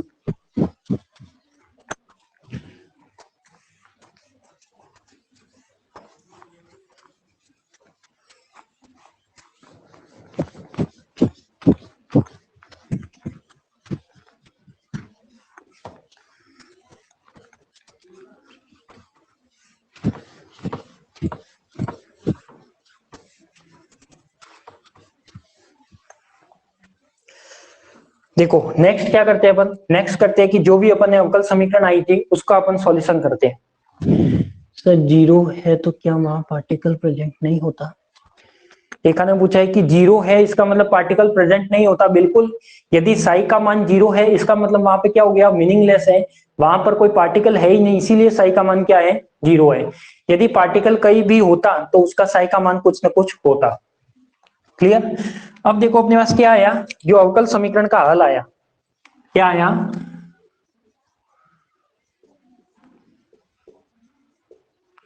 अवकल समीकरण का जो भी सॉल्यूशन आया वो सॉल्यूशन क्या आया आपके पास, psi is equal to A sine k x plus B cos k x. अब जो मैं बताने जा रहा हूं उसको समझना, आप सभी का ध्यान बोर्ड पे, कॉपी पेन को साइड में रख लीजिए। अब क्या है आपके पास, psi is equal to A sine k x plus का बी कॉस के एक्स। अब मैं यहाँ पे देखो कुछ कंडीशन लगाता हूं, केस फर्स्ट, केस फर्स्ट यहाँ पे मैं क्या लगाता हूं, यदि x इज इक्वल टू क्या हो जाए, जीरो हो जाए, क्या हो जाए, x is equal to zero हो जाए, तो अब मैं यहाँ पे तीनों कंडीशन वापस लिख लेता हूँ एक बार। Psi not equal to zero, v is equal to zero, और x की वैल्यू क्या थी, ये साई जीरो v इनफाइनाइट, और x की वैल्यू क्या थी यहाँ पे, यदि वो क्या हो, जीरो से छोटा हो या वो क्या हो, जीरो से बड़ा हो या इक्वल। ठीक है, देखो ये वाली जो तीनों कंडीशन थी वो तीनों कंडीशन मैं यहाँ पे काम में लूंगा, इसलिए मैंने वापस लिखी है। केस फर्स्ट लेता हूं, यदि x इज इक्वल टू क्या हो जाए, जीरो हो जाए, यदि x is equal to zero हो जाए। अब मुझे जल्दी से ये बताओ कि यहाँ पर जब मैं x is equal to zero मान रहा हूँ, यानी यहाँ पे क्या मान रहा हूँ मैं, x की वैल्यू क्या मान रहा हूँ, जीरो मान रहा हूँ। जब x की वैल्यू जीरो होगी तो आपका साई क्या होगा, जीरो होगा। बिल्कुल, तो मुझे बताओ कि जब आप x की वैल्यू जीरो के इक्वल ले रहे हो, इसका मतलब यहाँ पे साई क्या होना चाहिए, जीरो होना चाहिए। तो यहाँ पे देखो जब साई इक्वल टू क्या होता है, जीरो, यदि x जीरो है तो आपका साई भी क्या होना चाहिए, यहाँ पे जीरो होना चाहिए। यानी मैं कह सकता हूँ कि साई क्या होगा आपका, जीरो। यहाँ पे क्या हो जाएगा, ए साइन, क्या हो जाएगा, ए साइन के ऐसे का ऐसे, एक्स की जगह क्या आ गया, जीरो, प्लस बी कॉस के जीरो। क्लियर? यही आएगा आपके पास। अब मैं कह सकता हूं कि यहाँ पे देखो जीरो इज इक्वल टू, ये जब जीरो है तो साइन के जीरो क्या हो गया, zero, plus B cos zero. Clear? ये हो जाएगा आपके पास। अब मैं कहता हूं कि यहाँ पे जो साइन जीरो है वो तो क्या देगा अपन को, कंप्लीट जीरो देगा। साइन जीरो क्या देता है, जीरो देता है। बट यहाँ पे जो आपका बी है वो क्या देगा आपके पास, कॉस जीरो की वैल्यू कितनी रहती है, 1। तो देखो यहाँ पे अपनी एक टर्म निकल रही है कि जो बी की वैल्यू आएगी वो क्या आ जाएगी आपके पास, जीरो आ जाएगी। क्या आ जाएगी, बी की वैल्यू क्या आ जाएगी आपके पास, जीरो आ जाएगी। जब यहाँ पे बी की वैल्यू जीरो हो गई, इसका मतलब ये वैल्यू मैं क्या रखूंगा, समीकरण नंबर इसको दे देता हूँ ए। क्या दे देता हूँ, जो अपना सॉल्यूशन आया था उसमें सॉल्यूशन का मैंने नंबर दे दिया इक्वेशन नंबर ए। अब जब मैंने b इज इक्वल टू 0 कर लिया, यानी ये वाली टर्म इसमें मैं b इज इक्वल टू 0 रखूंगा तो ये कंप्लीट टर्म क्या हो जाएगी 0। यानी मैं समीकरण ए से क्या लिख सकता हूँ, समीकरण ए से लिख सकता हूँ आपके पास जब साई इज इक्वल टू है आपके पास, समीकरण ए से क्या लिखा, ए साइन क्या हो जाएगा, A sine k x plus B की वैल्यू क्या हो जाएगी 0। तो अपने पास जो सॉल्यूशन आएगा वो क्या आएगा, psi is equal to A sine k x. ठीक है, इसको मैं नंबर दे देता हूँ 2, पहले एक पहले दे दी थी, ये 2। तो देखो यहाँ तक किसी को कोई प्रॉब्लम नहीं होगी, कंडीशन लगाना सीख लेना कि मैंने फर्स्ट सॉल्यूशन था ये वाला, जब x इज इक्वल टू 0 लिया, x इज इक्वल टू 0 लोगे तो साई कितना होना चाहिए 0, तो साई की वैल्यू क्या हो गई 0। ए साइन x की जगह मैंने 0 रख दिया क्योंकि x की जगह क्या पुटअप करना है 0। जब ये 0 हो जाएगा तो साइन 0 तो क्या देता है हमेशा कंप्लीट 0 देता है, और cos 0 क्या देता है 1। तो यहाँ पे b की वैल्यू किसके इक्वल हो जाएगी 0 के इक्वल। ये वैल्यू मैं कहाँ रखूंगा समीकरण नंबर 1 में, तो साई इज इक्वल टू क्या हो जाएगा ए साइन के एक्स। इसके बाद में क्या करता हूँ, दूसरी बाउंड्री कंडीशन लगाता हूँ, क्या करता हूँ दूसरी बाउंड्री कंडीशन लगाता हूँ। दूसरी बाउंड्री कंडीशन क्या है, यदि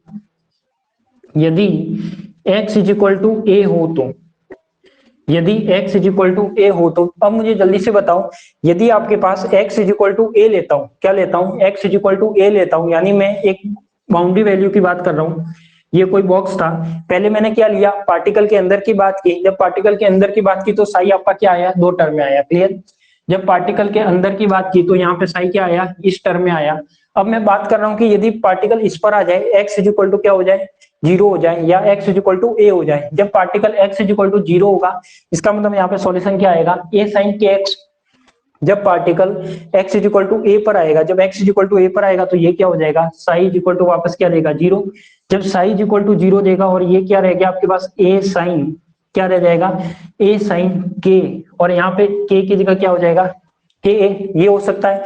अब मैं इसको जब सॉल्व करूंगा, जब मैं इसको सॉल्व करूंगा तो ये क्या आ जाएगा आपके पास, देखो यहाँ पे जब इसकी वैल्यू लिखूंगा तो ये 0 है, तो इसको मैं लिख सकता हूँ क्या साइन एन पाई लिख सकता हूँ, बताओ मुझे जब ये 0 है 0 इसका मतलब क्या साइन एन पाई लिख सकता हूँ, बताओ लिख सकता हूँ या नहीं जल्दी से। तो यहाँ पे मैं क्या लिख सकता हूँ साइन एन पाई, क्या हो जाएगा साइन एन पाई, और एन पाई की वैल्यू आप जानते हो कितनी होती है हमेशा 0 होती है, एन पाई की वैल्यू कितनी होती है 0 होती है। जब साइन एन पाई की वैल्यू 0 होती है तो यहाँ पे मैंने 0 की जगह क्या लिख दिया साइन एन पाई लिख दिया, इज इक्वल टू क्या है आपके पास ए साइन के, क्या है आपके पास ए साइन के।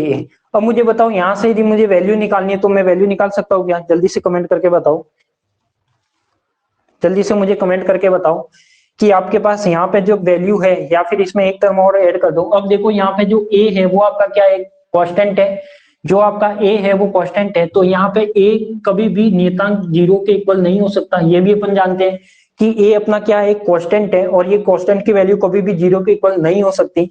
जब a की वैल्यू 0 के इक्वल नहीं हो सकती तो क्या होगा साइन के a किसके इक्वल होगा 0 के इक्वल होगा, ये आप जानते हो। यहाँ से जब ये 0 के इक्वल होगा तो हम यहाँ पे मैं लिख सकता हूँ कि यहाँ से a तो हट जाएगा, तो क्या रहेगा 0 की जगह साइन एन पाई और इज इक्वल टू क्या हो गया साइन के ए, क्लियर। अब यहाँ से मैं साइन से साइन हटाऊंगा तो ये क्या आ जाएगा n pi is equal to k A, ये आएगा। के अपना क्या था कांस्टेंट था, उसकी वैल्यू यहाँ से निकल जाएगी ए अपॉन में एन पाई, क्लियर। ये सॉरी उल्टा कर दिया, के इधर था, के की वैल्यू निकालोगे तो क्या आएगा आपका एन पाई अपॉन में ए, क्या आ जाएगा आपका एन पाई अपॉन में ए। अब देखो आपके पास सॉल्यूशन क्या था, आपके पास समीकरण नंबर 2 वाला सॉल्यूशन था, तो समीकरण 2 से आप क्या लिख सकते हो, समीकरण 2 से आप क्या लिख सकते हो कि जो भी आपका साई था, जो भी आपका क्या था साई था, ये आपका क्या हो गया साई हो गया, इज इक्वल टू क्या हो गया ए, तो ए की जगह आपके पास क्या आया ए ही रहेगा, तो ए क्या होगा आपके पास 0 के इक्वल नहीं होगा, तो ए तो ऐसे का ऐसे रहेगा, साइन ऐसे का ऐसे रहेगा, तो ये मैंने साइन भी ऐसे का ऐसे लिख दिया। फिर क्या आपके पास के की वैल्यू कितनी निकली एन पाई अपॉन में ए, तो ये क्या हो जाएगा आपके पास एन पाई अपॉन में ए और यहाँ पे एक्स, तो ये अपना क्या हो जाएगा 1D बॉक्स का तरंग फलन हो जाएगा, क्या हो जाएगा 1D बॉक्स का तरंग फलन, जो इसका फाइनल तरंग फलन होगा कंप्लीट सॉल्यूशन के बाद, वो इसका तरंग फलन क्या हो जाएगा sine equal to A sine n pi x upon में ए, क्या हो जाएगा A sine n pi x upon में ए। तो सेकंड स्टेप में आपको क्या ध्यान रखना है, फर्स्ट स्टेप में मैंने द्वितीय कोटि का अवकल समीकरण लिया, उसका हल लिया, उसके बाद मैंने इसमें क्या लगाई, कुछ बाउंड्री कंडीशन लगाई। बाउंड्री कंडीशन कौन कौन सी थी, x इक्वल टू 0 और x इक्वल टू a। जब ये दोनों कंडीशन लगाओगे तो इसमें इसका रिजल्ट क्या आएगा, a sin n pi a upon में a x। अब इसमें एक कंफ्यूजन कंफ्यूजन क्या रहता है, आपने यदि ये वाली वैल्यू निकाली, ठीक है, x इज इक्वल टू 0 वाला केस लिया, ये वाला अपन ने सॉल्व कर दिया, इससे ये वैल्यू निकली a sin kx, ठीक है। अब मैंने क्या किया, जो ज्यादातर स्टूडेंट के कंफ्यूजन रहता है वो क्या रहता है, दूसरी कंडीशन लगाओगे x is equal to a, तो आप वापस क्या करते हो, इस कंडीशन को यहाँ पे लगाते हो, क्या लगाते हो, इस कंडीशन को यहाँ पे लगाते हो। इस कंडीशन को कभी भी यहाँ पे नहीं लगानी है, ये जो कंडीशन है वो कंडीशन कहाँ लगानी है, समीकरण 2 में लगानी है। कहाँ लगानी है, समीकरण 2 में। जो फर्स्ट का सॉल्यूशन आया है उसमें सेकंड की वैल्यू रखोगे तब इसका आपका फाइनल सॉल्यूशन आएगा। तो ये कंफ्यूजन मत होना कि जो इसकी वैल्यू है वो भी समीकरण ए में रख दो, नहीं, समीकरण एक का सॉल्यूशन करो, एक का आ जाए फिर दूसरे की वैल्यू भी दूसरे में रखो, तो ये आपका क्या आ जाएगा, सॉल्यूशन आ जाएगा। क्लियर। तो ये आपकी दूसरी स्टेप सॉल्व हुई है। जो दूसरी स्टेप क्या आया कि आपके पास जो साई था वो क्या है, a sin n pi x upon में a। क्लियर। तो इसमें कोई डाउट है, यदि नहीं है तो नोट कर लीजिए।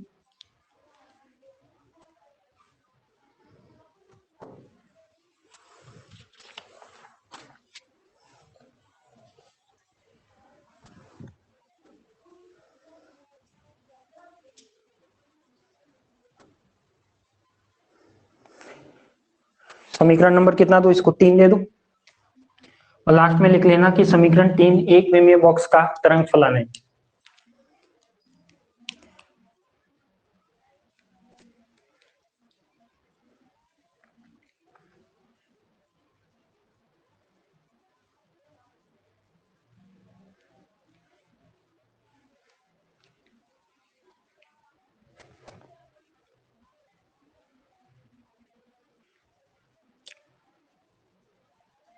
खा पी के तो आए हो सभी।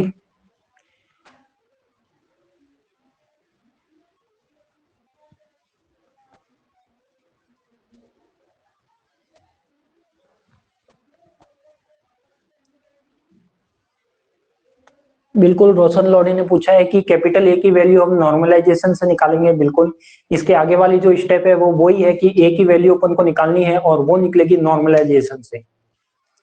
जो नॉर्मलाइजेशन की कंडीशन लगानी है और ए की वैल्यू निकालनी है, तो वो इसके बाद की स्टेप है, वो भी अपन करेंगे।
हो गया।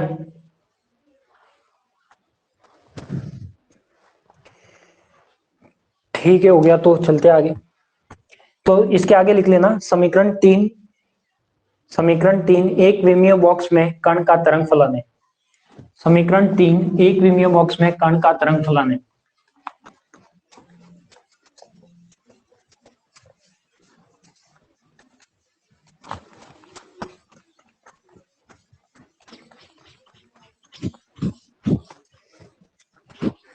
समीकरण 3 एक विमीय बॉक्स में कण का तरंग फलन है।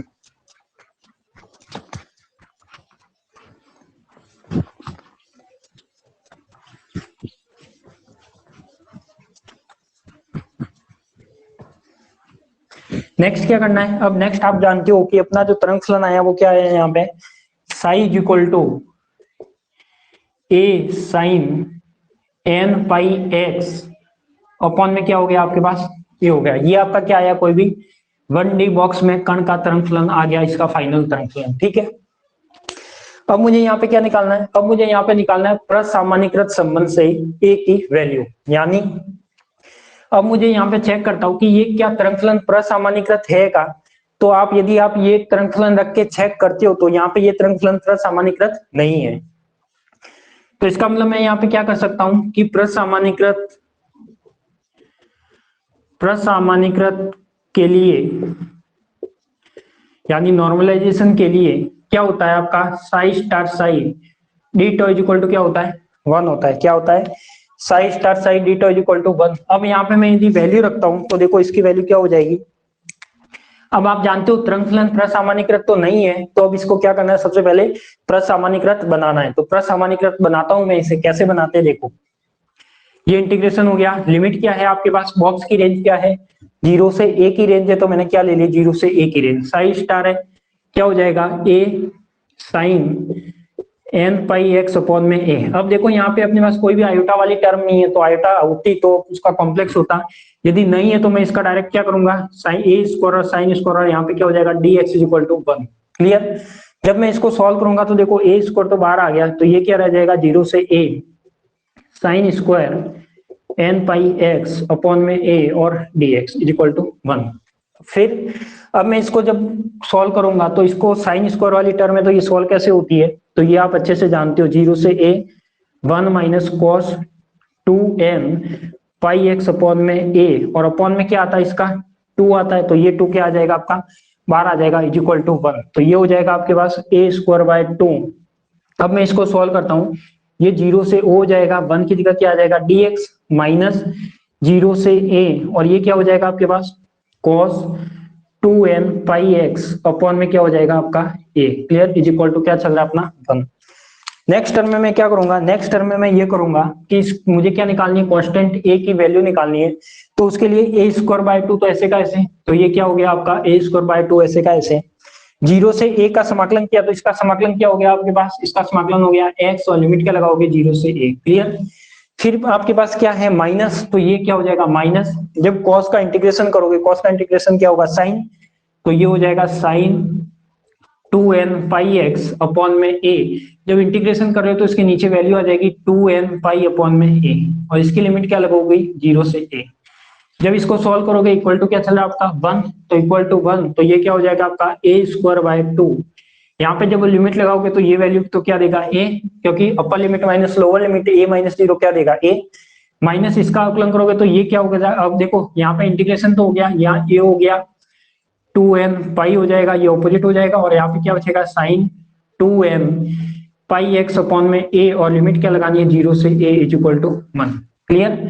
अब देखो a स्क्वायर बाय 2, यहाँ पे अपने पास a तो आ गया। अब इसको जब आप सॉल्व करोगे, यहाँ पे लिमिट भी लगाओगे, तो देखो इस टर्म को तो ऐसे की ऐसे रहने दो, ये टर्म देखो, जब मैं यहाँ पे sign 2n pi x upon में a है, लिमिट क्या लगानी है मुझे, 0 से a लगानी है। क्लियर? यहाँ पे देखो साइन 2n पाई x की जगह मैं क्या रखूंगा, a से a क्या हो जाएगा, कैंसल आउट, माइनस का x की जगह क्या रखूंगा, 0, तो 0। साइन n पाई हमेशा क्या देता है, साइन n पाई हो, 2n पाई हो, 3n पाई हो, या 3 पाई हो, 4 पाई हो, वो सब वैल्यू क्या देता है, 0 माइनस 0, तो साइन 0 0, और ये भी 0, तो यहाँ पे जो माइनस का रिजल्ट आएगा वो क्या आ जाएगा, यहाँ पे 0 आ जाएगा। क्लियर? तो मैं इसको कंप्लीट रूप से सॉल्व करके डायरेक्ट लिख सकता हूँ। अब मैं क्या करूंगा, अब आ जाएगा आपके पास a स्क्वायर बाय 2, और यहाँ पे क्या आ जाएगा आपका a इज इक्वल टू क्या है आपका 1। अब देखो यहाँ पे यदि ये प्रसामान्यकृत होता तो इसकी वैल्यू कितनी आ जाती, 1 आ जाती। बट यहाँ पे प्रसामान्यकृत नहीं है, तो फिर इसको क्या करो, प्रसामान्यकृत बनाओ। तो ये क्या हो जाएगा, a is equal to 2/a हो जाएगा, और यहाँ पे क्या आ जाएगा, अंडर रूट। तो अपना जो a था वो क्या था, अपना प्रसामान्यकृत नियतांक था। उस नियतांक की वैल्यू निकल गई a is equal to under root 2/a। ये वापस मैं क्या रखूंगा, जो भी अपना समीकरण 3 था, इस समीकरण 3 में रखूंगा, समीकरण 3 से। तो यहाँ पे क्या हो जाएगा, साई इज इक्वल टू ए की जगह वैल्यू आ गई आपके पास अंडर रूट 2a, तो ये क्या हो गया, अंडर रूट 2a साइन, ये साइन हो गया। और फिर क्या आपके पास n पाई एक्स अपॉन में क्या हो गया, a। क्लियर। तो मैं कह सकता हूं कि ये अपना क्या हो गया, एक सॉल्यूशन हो गया। तो ये अपना क्या कहलाएगा, एक प्रसामान्यकृत तरंग फलन कहलाएगा। 1D बॉक्स में प्रसामान्यकृत तरंग फलन कहलाएगा। तो मैं यहाँ पे लिख सकता हूं कि यह समीकरण, इसको दे देता हूं मैं 4। और ये क्या कहलाता है, एक विमीय बॉक्स में, एक विमीय बॉक्स में कण का प्रसामान्यकृत तरंग फलन है, प्रसामान्यकृत तरंग फलन है। क्लियर। तो नेक्स्ट स्टेप में अपन ने क्या किया, जो भी तरंग फलन आया था उस तरंग फलन को मैंने क्या बनाया, प्रसामान्यकृत बनाया, और यहाँ पे क्या आ गया आपका, प्रसामान्यकृत तरंग फलन आ गया। क्लियर, नोट कर लीजिए।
हो गया।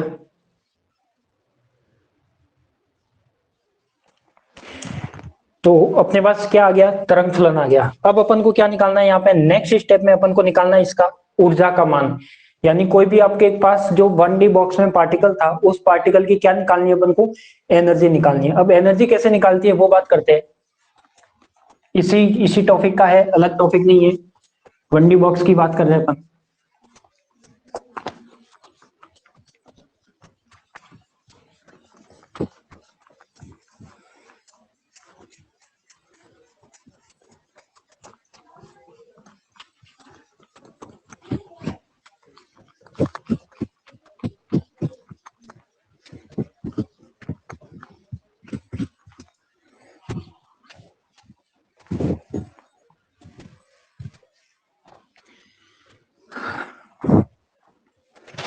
चलो नेक्स्ट क्या निकालना अपन को, ऊर्जा का आइगन मान। तो यहाँ पे मैं लिख लेता हूं कि कण की ऊर्जा, एक विमीय बॉक्स में कण की ऊर्जा, ऐसे लिख लेता हूं।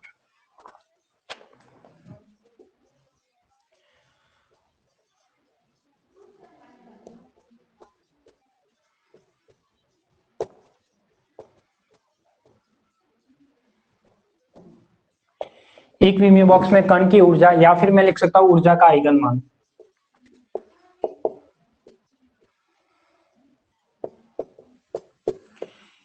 आइगन वैल्यू ऑफ एनर्जी क्या है आपके पास, आइगन वैल्यू ऑफ एनर्जी।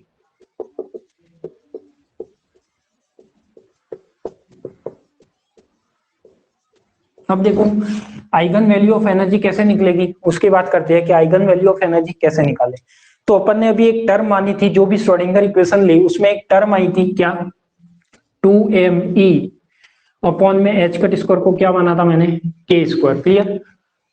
बताओ मुझे कि आपके पास टर्म आई जी 2m अपन में एच कट स्क्वायर अब इज इक्वल टू क्या माना था के स्क्वायर, और आप ये भी जानते हो अभी आपने बाउंड्री कंडीशन लगाई, बाउंड्री कंडीशन पे अपन ने क्या निकाली, के की वैल्यू निकाली, के इज इक्वल टू कितना आया आपके पास एन पाई अपॉन में ए आ गया। तो यहाँ पे मैं लिख सकता हूँ कि 2me अपॉन में एच कट स्क्वायर, के की वैल्यू क्या आई आपके पास n square pi square upon में ए स्क्वायर। अपन को निकालनी क्या है, एनर्जी निकालनी है, इसका मतलब क्या फाइंड आउट करना है, ई फाइंड आउट करना है।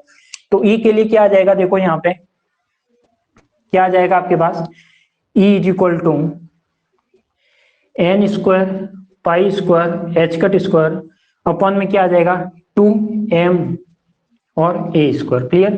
तो ये आपकी क्या हो जाएगी, एक तरह से एनर्जी हो जाएगी, क्या हो जाएगी आपकी, ये आपकी क्या हो जाएगी, एनर्जी हो जाएगी। यानी एक विमीय बॉक्स में जो कण की ऊर्जा होगी वो कितनी होगी, n square pi square h cut square upon में 2m ए स्क्वायर, क्या हो जाएगी n square pi square h cut square upon में 2m ए स्क्वायर। अब मैं यहाँ पे एक एक कंडीशन भी लगाता हूँ। फर्स्ट कंडीशन लगाता हूँ ग्राउंड स्टेट एनर्जी, क्या लगाता हूँ, ग्राउंड स्टेट एनर्जी यानी मूलतः ऊर्जा स्तर।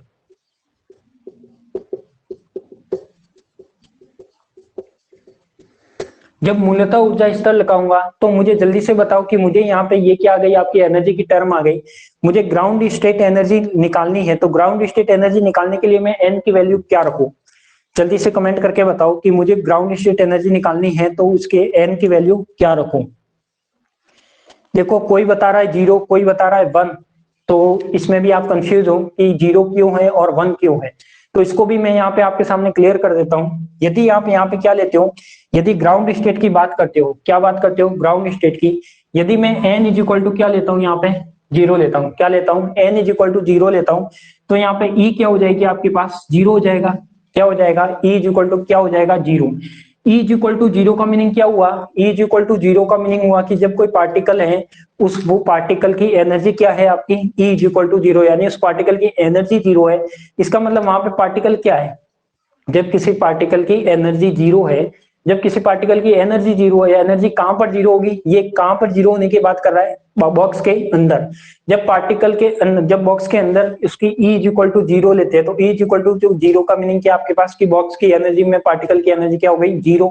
तो क्या ये ऐसी कंडीशन पॉसिबल है क्या, क्योंकि पॉसिबल नहीं है। क्यों नहीं है, क्योंकि वहां पे यदि पार्टिकल की एनर्जी 0 है इसका मतलब वहां पे पार्टिकल है ही नहीं, बल्कि अपन तो जानते हैं कि बॉक्स के अंदर पार्टिकल क्या कर रहा है, काइनेटिक एनर्जी से मूव कर रहा है, तो इसकी कुछ ना कुछ एनर्जी आएगी। तो ई इज इक्वल टू 0 तो अपने पास पॉसिबल नहीं है। तो ये वाली जो जिसने 0 आंसर बताया वो सबका क्या है, गलत है। तो इसमें अपन जो ग्राउंड स्टेट एनर्जी लेंगे उसमें एन की वैल्यू अपन को क्या लेनी है, हमेशा एन इज इक्वल टू 1 लेनी है। जहां पर n इज इक्वल टू 0 रखने पर अपन को कुछ एनर्जी की टर्म मिलती है, वहां पर अपन n इज इक्वल टू 0 लेंगे। जैसे अपन बात करते हैं कि सिंपल हार्मोनिक ऑसिलेटर, या अपन बात करते हैं ग्राउंड सिंपल हार्मोनिक ऑसिलेटर की अपन ने ग्राउंड स्टेट एनर्जी निकाली थी, वहां पर अपन n की वैल्यू 0 ले सकते थे। ठीक है, तो यहाँ पे अपन को ग्राउंड स्टेट एनर्जी क्या निकालनी है, n इज इक्वल टू क्या हो जाएगा आपके पास, n इज इक्वल टू 1 हो जाएगा। तो मैं कह सकता हूँ कि इसकी ग्राउंड स्टेट एनर्जी क्या होगी, यानी जो इसका ग्राउंड स्टेट एनर्जी होगी E1 होगा, वो क्या होगा लिख सकता हूं मैं, या फिर ई नॉट लिखो इसको, ये क्या हो जाएगा देखो n इज इक्वल टू 1 तो पाई square h cut square upon में 2m स्क्वायर, या फिर इसको आप 1 भी लिख सकते हो। क्लियर। तो यहाँ पे मैं एक कर्व भी बनाता हूँ इस एनर्जी का, कि इसका यदि मैं कर्व बनाता हूँ तो क्या आएगा देखो। यदि मैं इसकी ग्राउंड स्टेट एनर्जी लिखता हूँ, ये आपकी क्या है ग्राउंड स्टेट एनर्जी, और इसकी वैल्यू क्या आ जाएगी आपके पास, इसकी वैल्यू आ जाएगी, छोटा ही कर्व बनाता हूँ, E1 is equal to pi square h cut square upon में 2m ए स्क्वायर। क्लियर, ये पॉइंट क्लियर हो गया। दूसरा पॉइंट देखो यहाँ पे, दूसरा पॉइंट है आपके पास ग्राउंड स्टेट हो गई, अब क्या आ जाएगी फर्स्ट एक्साइटेड स्टेट, क्या आ जाएगी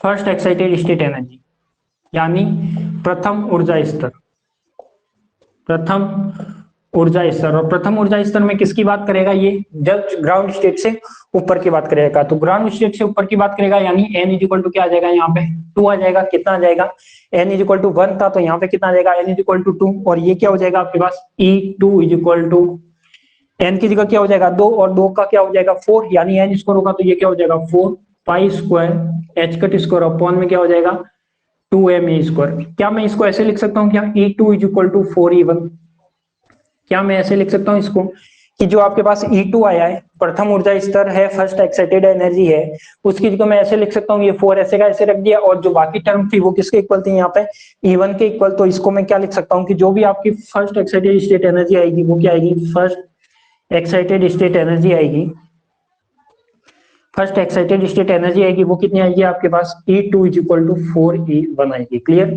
ऐसे ही मैं यदि बार बार सारी नहीं निकालूंगा, बट यहाँ पे मैं कर्व में शो कर देता हूँ। यदि सेकंड एक्साइटेड स्टेट एनर्जी निकालू, यानी यहाँ पे n इज इक्वल टू कितना हो जाएगा आपका 3 हो जाएगा, n 3 करोगे तो ये कितने आ जाएगी आपके पास 9E1 आ जाएगी। क्या आ जाएगी 9E1। यदि और ऊपर बढ़ोगे तो यहाँ पे क्या आ जाएगी, सेकेंड के बाद क्या आ जाएगी, third excited state energy, n is equal to कितना हो जाएगा 4। और जब n इज इक्वल टू 4 होगा, इसका मतलब मैं कह सकता हूँ कि यहाँ पे कितना आ जाएगा 16E1। क्लियर। तो मैं कह सकता हूँ कि ये किसके इक्वल होगा, आपके E3 के इक्वल, ये किसके इक्वल होगा आपका E4 के इक्वल। क्लियर। तो एक तो टर्म ये आ जाएगी। अब अपन देखते हैं कि इसमें जो एच कट है, कई बार आपको एग्जाम में एच कट की जगह एच में वैल्यू दी होती है। क्या होती है, कई बार आपको एग्जाम में एच की जगह एच कट में वैल्यू दी होती है। तो यहाँ पे देखो आपके पास क्या था, यहाँ पे क्या था आपके पास, यहाँ पे मैं सॉल्व करके बता देता हूँ। कोई भी पाई स्क्वायर एच कट स्क्वायर है अपने पास, और क्या है 2ma स्क्वायर, क्या है आपके पास 2ma स्क्वायर। इसको मैं यदि एच में कन्वर्ट करूंगा तो आप जानते हो एच अपॉन में क्या होता है 2 पाई होता है, h cut is equal to क्या होता है एच अपॉन में 2 पाई। तो ये क्या होना चाहिए, पाई square h cut square upon में क्या हो जाएगा, ये 2ma स्क्वायर, और एच की जगह क्या रखोगे एच स्क्वायर हो जाएगा, और अपॉन में क्या हो जाएगा 4 पाई स्क्वायर, क्या हो जाएगा 4 पाई स्क्वायर। बताओ यही होगा, h cut is equal to क्या होता है एच अपॉन में 2 पाई। तो ये क्या हो जाएगा, तो ये अपनी वैल्यू क्या बन जाएगी आपके पास, एक तरह से देखो यहाँ पे पाई था तो ये पाई स्क्वायर से पाई स्क्वायर कैंसिल होगा, तो ये हो जाएगा आपके पास एच स्क्वायर अपॉन में 8ma स्क्वायर। क्या हो जाएगा ए 8 आम कितना हो जाएगा 8ma स्क्वायर। तो कभी आपको ऐसी कोई टर्म आ जाए तो आपको ध्यान रखना है कि यदि एच कट की वैल्यू किस में दे रखी है, एच में दे रखी है, तो उसमें वैल्यू रखनी है आपको किसकी, h cut is equal to h upon में 2 पाई के। क्लियर। तो वहां से आप वैल्यू निकाल सकते हो। कंपटीशन एग्जाम में बहुत सारे ऐसे क्वेश्चन आते हैं जिसमें एच कट न देकर वो आपको कंफ्यूजन करने के लिए क्या देगा, ओनली एच देगा। तो एच में आपकी वैल्यू नीचे क्या आती है 8ma स्क्वायर, बाकी एच कट लोगे तो क्या आती है 2ma स्क्वायर। क्लियर। तो इसको नोट कर लीजिए और ये जो एनर्जी कर्व है वो बना लीजिए। तो ये तो क्या हो गया, आपने इसकी जो एक विमीय बॉक्स में कण था उसकी क्या निकल गई अपने पास, एनर्जी निकल गई। ये धीरे धीरे मैंने बोला था कि आप खा पी कर आना, आपकी संख्या कम कैसे होती जा रही है। अभी सारे के सारे ऑनलाइन थे लाइव में और अभी आधे ही रह गए। पहले ही बोला था मैंने कि इस डेरिवेशन थोड़ा लेंथी है तो अपन इसको आज ही पूरा करेंगे। ठीक है, करो इसे नोट करो। बस इसका अब 10 मिनट का एक और टॉपिक है इसके आगे का, उसके बाद ये डेरिवेशन कंप्लीट हो जाएगा।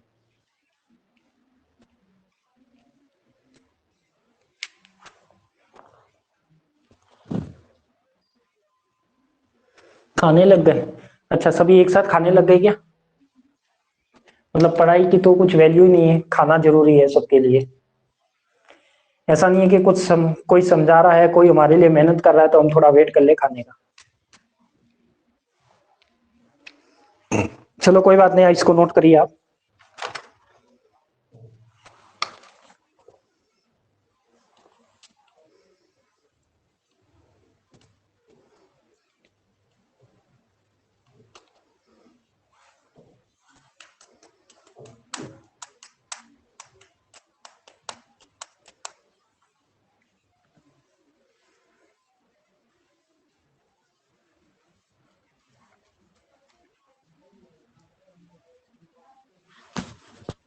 अब अपन को एक और निकालना है कि तरंग फलन का वक्र बनाना है। वो वक्र भी मैं आपको अभी बनाना सिखाऊंगा अभी का अभी, ताकि अपना ये जो टॉपिक है 1D बॉक्स वो यहीं पे कंप्लीट हो जाए एक ही क्लास में।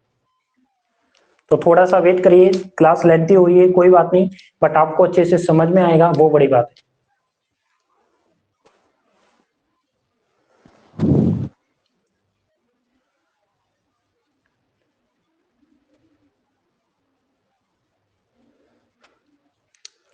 रोशन Lodi sir I am also feeling angry.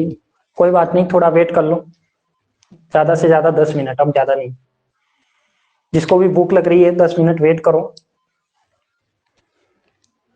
मेरा भी तो सोचो, मैंने तो आपके लिए खाना छोड़ दिया। हमारा भी खाने का टाइम हो चुका है, बट मैंने आपके लिए खाने के लिए वेट कर दिया, नहीं तो मैं क्लास पूरी कर सकता था।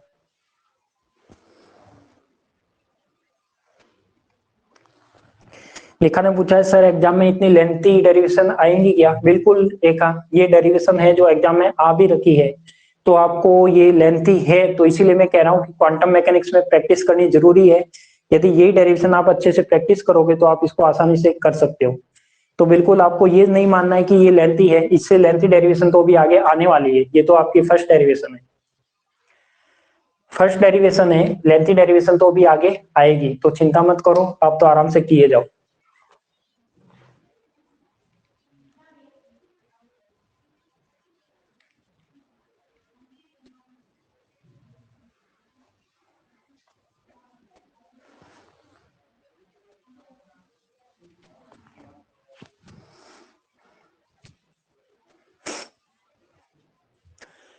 देखो मोरा, जो पूरे दिन का शेड्यूल है वो मेरा बिजी है, तो भी मैं आपके लिए टाइम निकाल रहा हूँ लाइव क्लास पे। तो थोड़ा आप भी साथ दीजिए, तो मैं भी, मुझे भी एनर्जी मिलेगी।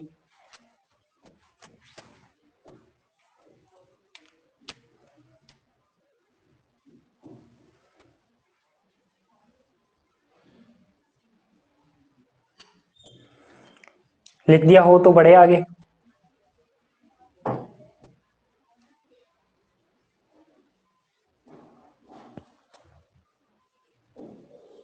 आगे करें, चलो ठीक है, जिसने लिख दिया हो बढ़ते आगे। नेक्स्ट आता है अपने पास तरंग फलन का कर्व। नेक्स्ट क्या आता है आपके पास?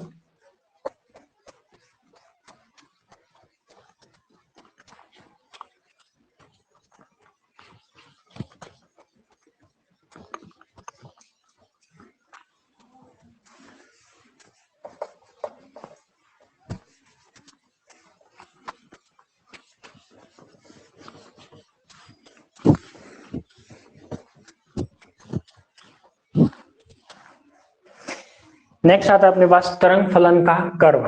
तो छोटा सा टॉपिक है इसी का है, तरंग फलन का कर्व या वक्र।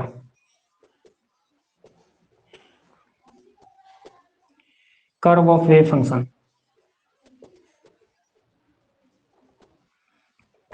समझना इसको, एक साइड में क्या बना रहा हूं, यहाँ पे कर्व बना रहा हूं। तो अपना जो तरंग फलन था वो क्या था, psi is equal to √2/a sine n pi x upon में a। क्लियर? अब मैं यहाँ पे बात करता हूँ कि यदि मैं ग्राउंड स्टेट की बात करता हूँ, देखो यहाँ पे मैं ग्राउंड स्टेट की बात करता हूँ, यदि मैं यहाँ पे ग्राउंड स्टेट की बात करता हूँ, तो ग्राउंड स्टेट के लिए आप जानते हो n इज इक्वल टू कितना होता है, 1 होता है। तो यदि ये क्या आपका साई n के लिए है, ये जो तरंग फलन है ये किसके लिए है, साई n के लिए। यदि मैं इसका ग्राउंड स्टेट का तरंग फलन लिखना चाहूँ तो वो क्या करूंगा, n इज इक्वल टू 1, तो ये क्या हो जाएगा, Sai 1 is equal to 2/a, और ये क्या हो जाएगा, साइन पाई x अपॉन में a।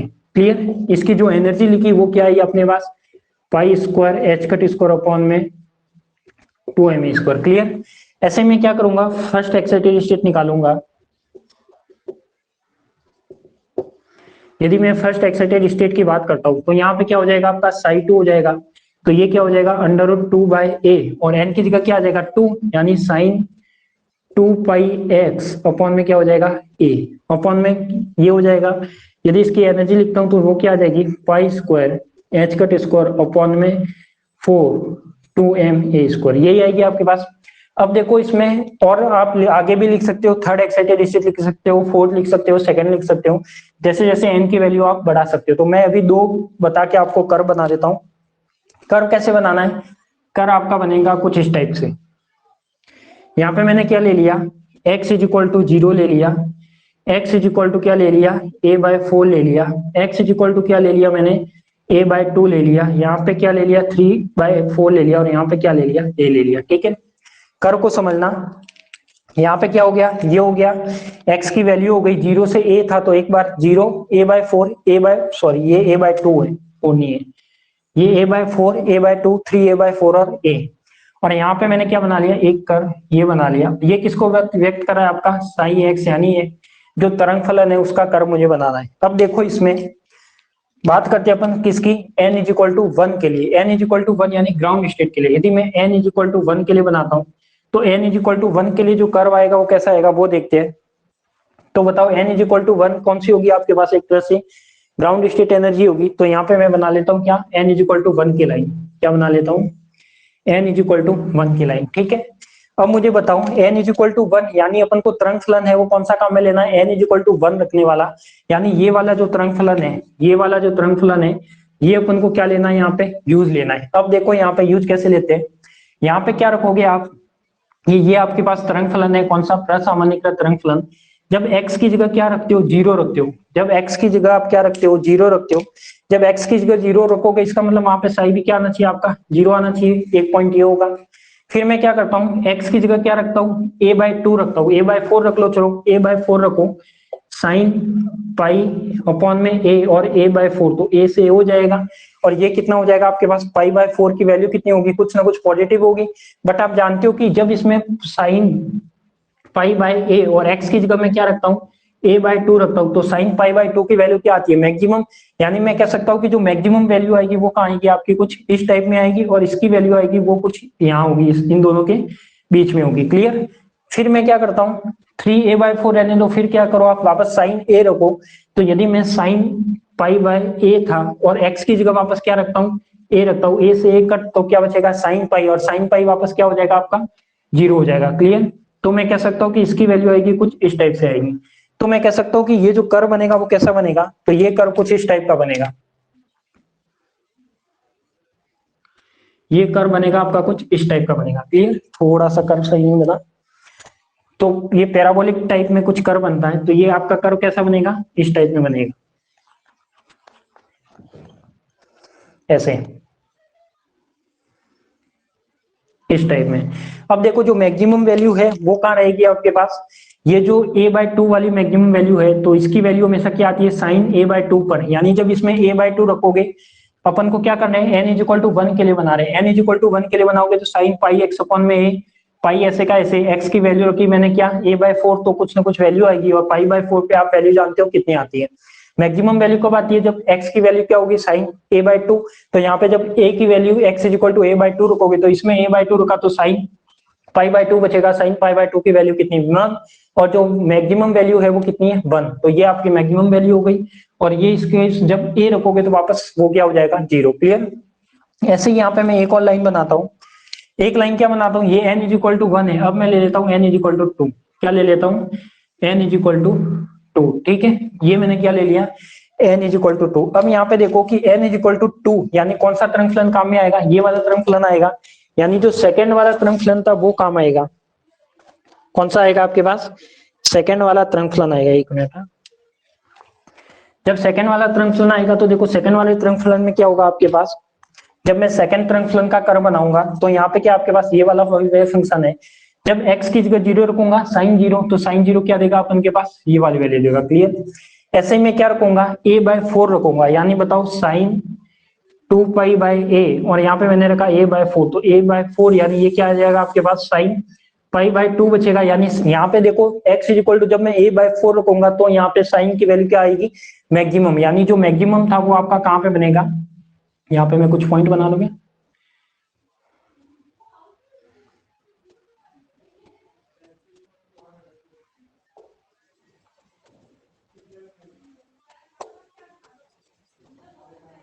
ठीक है। ये मैंने कर्व बना दिया। अब यहाँ पे जो मैक्सिमम पॉइंट आ रहा है वो आपका कहाँ पे आ रहा है, यहाँ पे आ रहा है, यानी a/4 पे क्या आ जाएगा आपका, मैक्सिमम आएगा। ऐसे ही इस फंक्शन में यदि a/2 रखोगे तो रखो एक बार a/2 किसमें, 2 वाले में, तो साइन 2 पाई/a, और x की जगह a/2 रखो, तो a/2 से 2, 2 से 2, साइन पाई बचेगा, साइन पाई क्या देगा, जीरो, यानी ये अपने पास क्या आएगा, यहाँ पे आएगा, क्लियर। जब आगे और बढ़ोगे तो एक वैल्यू क्या आएगी, माइनस में आएगी, और वापस ये क्या देगा, जीरो देगा। तो ये कर्व कुछ इस टाइप से बनेगा, क्या बनेगा, इस टाइप से बनेगा। जैसे जैसे ऊपर आगे बढ़ोगे तो आप यदि साई थर्ड भी निकाल सकते हो और इसके ऊपर का कर्व भी बना सकते हो, क्लियर। तो मुझे बताओ कि ये जो मैंने कर्व बनाया वो कंप्लीट समझ में आ गया क्या। मैंने दो तरंग फलन के लिए कर्व बनाया है, एक तो ग्राउंड स्टेट के लिए, एक फर्स्ट एक्साइटेड स्टेट के लिए। जब ग्राउंड स्टेट लेते हो तो तरंग फलन में n इज इक्वल टू 1 रखना है, तो ये तरंग फलन बनेगा आपका, इसमें ये सारी वैल्यू रखोगे तो ये आपका कर्व बनेगा, क्लियर।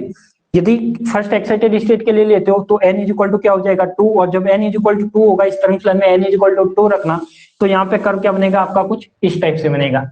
अब एक चीज इसमें ध्यान रखो, क्या कंपटीशन एग्जाम के लिए बहुत ही इंपॉर्टेंट चीज बताने जा रहा हूं कि यहाँ पे एक आती है निस्पंदों की संख्या। क्या आती है आपके पास, निस्पंदों की संख्या। क्या आती है, निस्पंदों की संख्या। तो यहाँ पे निस्पंदों की संख्या होती है वो हमेशा क्या होती है, n-1 होती है। क्या होती है, n-1। यदि मैं आपको पूछता हूं कि ग्राउंड स्टेट में निस्पंदों की संख्या कितनी होती है, तो यहाँ पे आप मुझे क्या आंसर दोगे कि यदि मैं पूछता हूं कि ग्राउंड स्टेट में प्रायिकता का जो कर्व है उसमें निस्पंदों की संख्या कितनी होती है, तो आप क्या आंसर दोगे मुझे कि n is equal to ground state की बात कर रहा हूं। जब ग्राउंड स्टेट की बात करूंगा तो n इज इक्वल टू क्या है, 1, 1 - 1 क्या होगा, 0। तो मैं कह सकता हूं कि ग्राउंड स्टेट में निस्पंदों की संख्या 0। अब ये निस्पंद होते क्या है ये भी देख लो, इसमें निस्पंद होंगे क्या, निस्पंद का मतलब है कि ये जो आपका कर्व है वो कहीं भी जीरो बीच में कट नहीं कर रहा। क्या नहीं कर रहा, इसका कोई भी ये जो कर्व है वो कहीं भी बीच में जीरो कट नहीं कर रहा। फर्स्ट पॉइंट पे जीरो है, लास्ट पॉइंट पे जीरो है, इसके बीच में कहीं भी जीरो नहीं है, यानी कि ये कट नहीं कर रहा। इसका मतलब इसमें निस्पंदों की संख्या कितनी है, 0। यदि मैं फर्स्ट एक्साइटेड स्टेट की बात करता हूं, क्या करता हूं, फर्स्ट एक्साइटेड स्टेट की बात करता हूं, यदि मैं इस पे निस्पंदों की संख्या निकालता हूं तो ये क्या हो जाएगी, फर्स्ट एक्साइटेड स्टेट में n की वैल्यू कितनी, 2 होती है, तो ये कितना हो जाएगा, 2 - 1 इज इक्वल टू क्या आ जाएगा, 1। यानी मैं कह सकता हूं कि जब फर्स्ट एक्साइटेड स्टेट में निस्पंदों की संख्या कितनी, 1, तो देखो कर्व में 1 आ रही है क्या, देखो इसमें ये वाला जो कर्व था इसके बीच में कितनी बार जीरो पर आया, जीरो पर कट किया, एक बार, यानी इसमें निस्पंद की संख्या कितनी हो गई, 1।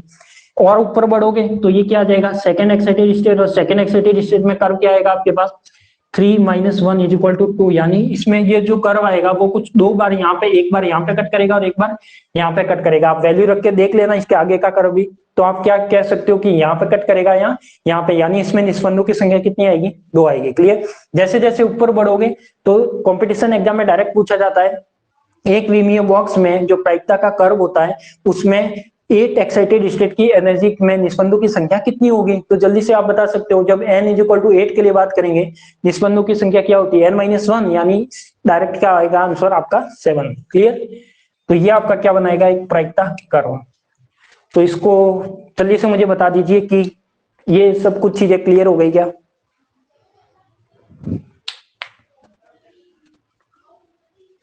बिल्कुल, नोड नंबर या निस्पंदों की संख्या एक ही चीज है। देखो जो आप मेहनत में आपके लिए कर रहा हूं, शायद ही ऑनलाइन क्लास में इतनी मेहनत कोई आपको करते हुए मिलेगा। एक एक पॉइंट को मैंने डिस्कस किया है, एक एक चीज को मैंने बताया है, जो इंपॉर्टेंट चीज है कंपटीशन के अकॉर्डिंग वो भी मैंने आपको बताई है। एक बार इसको जल्दी से नोट कीजिए, फिर अपने पास एक लास्ट कर्व बच रहा है प्रायिकता का कर्व, उसे भी अपन देखेंगे। ये कौन सा था, ओनली तरंग फलन का वक्र था। अब अपन किसका वक्र बनाएंगे, प्रायिकता का वक्र। जल्दी से इसे नोट कीजिए।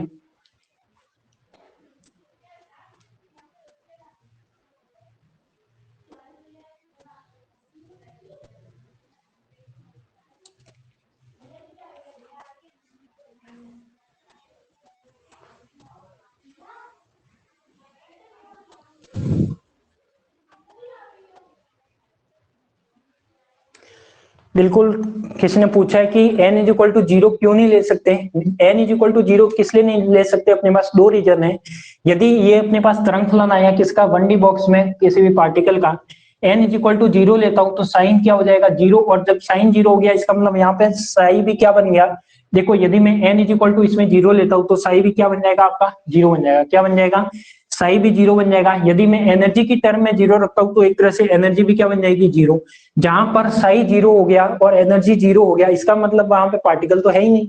जब पार्टिकल ही नहीं है तो फिर अपन ये सब डिस्कस क्यों कर रहे हैं। तो इसका मीनिंग ये होगा कि अपन 0 इसलिए नहीं लेते कि यहाँ पे यदि n 0 हो गया तो साई भी 0 बताएगा, साइन 0 की वैल्यू 0, तो साई भी क्या हो जाएगा, 0। यदि एनर्जी की बात करेंगे तो एनर्जी भी 0, और साई और एनर्जी दोनों 0 हो जाएगी, इसका मतलब वहां पे पार्टिकल नहीं है। और अपन ने पहले से डिस्कस कर चुके हैं कि 0 से a रेंज में पार्टिकल उपस्थित है, क्या है, पार्टिकल प्रेजेंट है। तो इसलिए मैं यहाँ पे n इज इक्वल टू 0 की वैल्यू नहीं ले सकता। ग्राउंड स्टेट में हमेशा इसमें n इज इक्वल टू 1 से ही स्टार्ट करना है।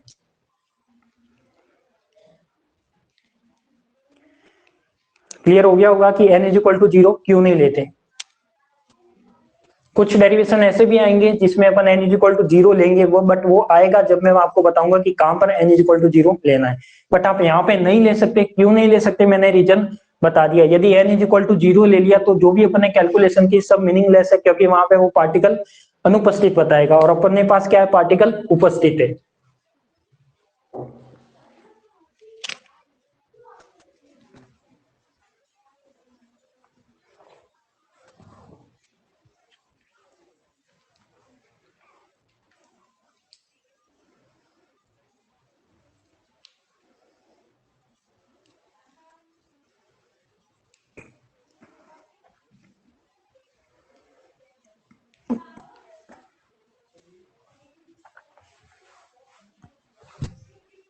लिख लिया?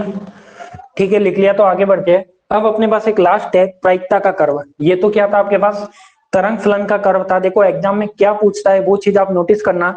यदि एग्जाम में इसका तरंग फलन का सॉल्यूशन पूछता है, तरंग फलन पूछता है, उसकी एनर्जी पूछता है, या प्रायिकता कर्व पूछता है, या तरंग फलन कर्व पूछता है, वो चीज आप दिमाग में रखना। सब चीजें अलग अलग है।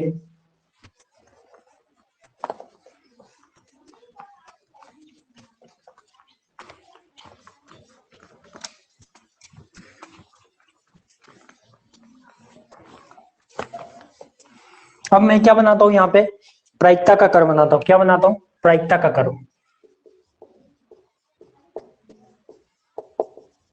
प्रायिकता का वक्र। इस प्रायिकता वक्र में क्या होगा, ये देखो x इज इक्वल टू क्या हो जाएगा, 0। x is equal to a/4, a/2, 3a/4, ये क्या हो जाएगा, a। ठीक है, ये कैसे बनेगा इसको भी अपन देखते हैं। a/4, a/2, 3a/4 और a।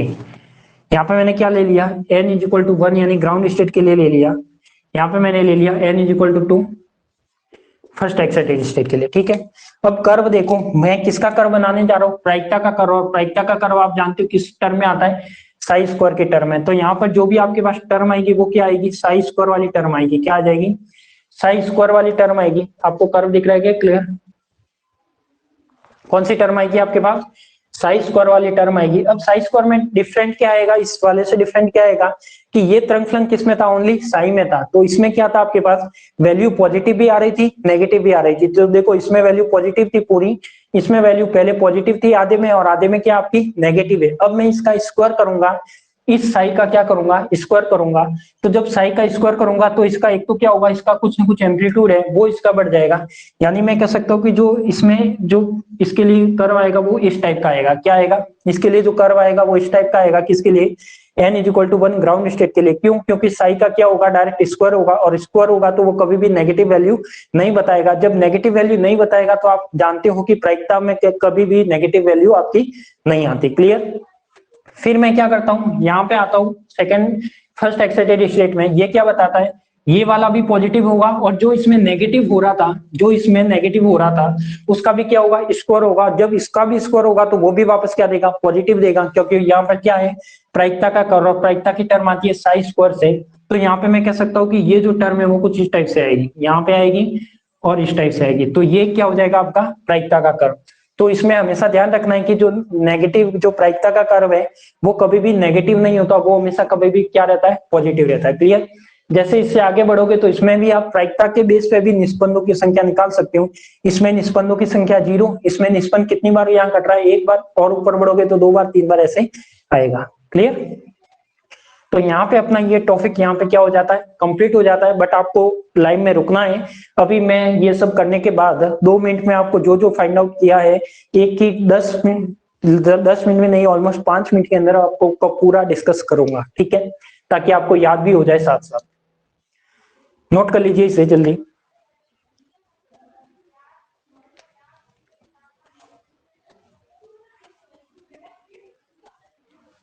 दोनों कर्व को नोट कर लो।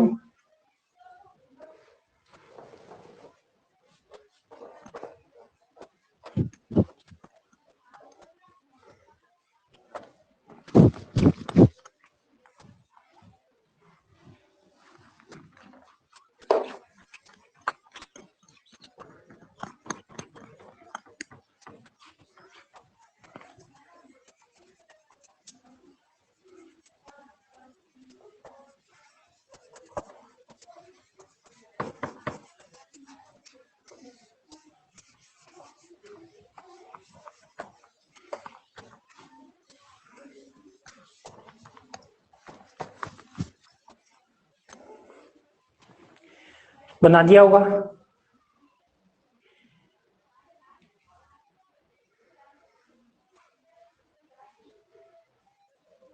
बना दिया, ठीक है।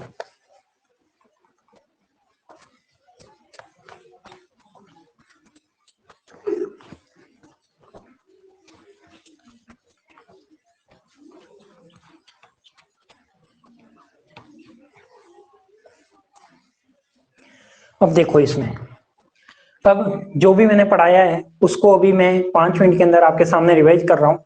जिसको समझ में नहीं आया, जिसको कोई टर्म समझ में नहीं आई, कमेंट करके पूछ सकता है, वापस मैं बता सकता हूँ जो भी टर्म आपको समझ में नहीं आई।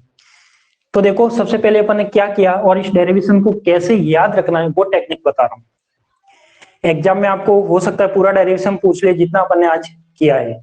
तो ये अभी डेरिवेशन की स्टार्टिंग है, अभी आगे आने वाले डेरिवेशन इससे भी लेंथी है। तो देखिए इसमें करना क्या है अपन को वो देखते हैं। तो फर्स्ट तो अपन ने किसकी बात की, एक विमीय बॉक्स की। किसकी बात की, एक विमीय बॉक्स में कण की गति। एक विमीय बॉक्स में कण की गति। देखो एक एक स्टेप वाइज बता रहा हूं, सबका ध्यान बोर्ड पे, जो जो मैं बोल रहा हूं वो आपको भी मेरे साथ बोलना है, ठीक है। तो फर्स्ट क्या है आपके पास, फर्स्ट अपन को देखना इसका डायग्राम यानी चित्र। क्या देखना अपन को, डायग्राम। क्या देखना अपन को, डायग्राम। डायग्राम क्या था, 0 से a वाला बॉक्स था। क्या था, 0 से a वाला, इसकी ऊंचाई कितनी थी, अनंत थी। इसके अंदर क्या था, कोई पार्टिकल था m द्रव्यमान का। क्लियर। सेकंड क्या करना है, इसकी कंडीशन लिखनी है। क्या लिखना है, इसकी कंडीशन लिखनी है। कंडीशन अभी मैंने लिख के बता दी कि कहां पर v 0 होगा, कहां पर v इनफाइनाइट होगा, वो कंडीशन लिखनी है। यानी क्या थी, v is equal to 0, v is equal to infinite और v is equal to infinite. Psi not equal to 0, psi 0 और साई 0। क्लियर। इस केस में था जब x की वैल्यू 0 से बड़ी हो, a से छोटी हो। जब x की वैल्यू 0 से या a से बड़ी हो, या x की वैल्यू क्या हो यहाँ पे 0 से छोटी, यानी 0 से छोटी हो या a से बड़ी हो, तो ये वाली क्या आ जाएगी आपके पास, कंडीशन आ जाएगी। पहले मैंने ये कंडीशन नीचे लिखी, ये ऊपर लिख के कोई फर्क नहीं पड़ता। क्लियर। ये आपकी क्या आ गई, कंडीशन आ गई। अब थर्ड स्टेप में क्या करना है, देखो टेक्निक बता रहा हूँ याद रखने की कि डायरेक्शन को कैसे याद रखा जाएगा।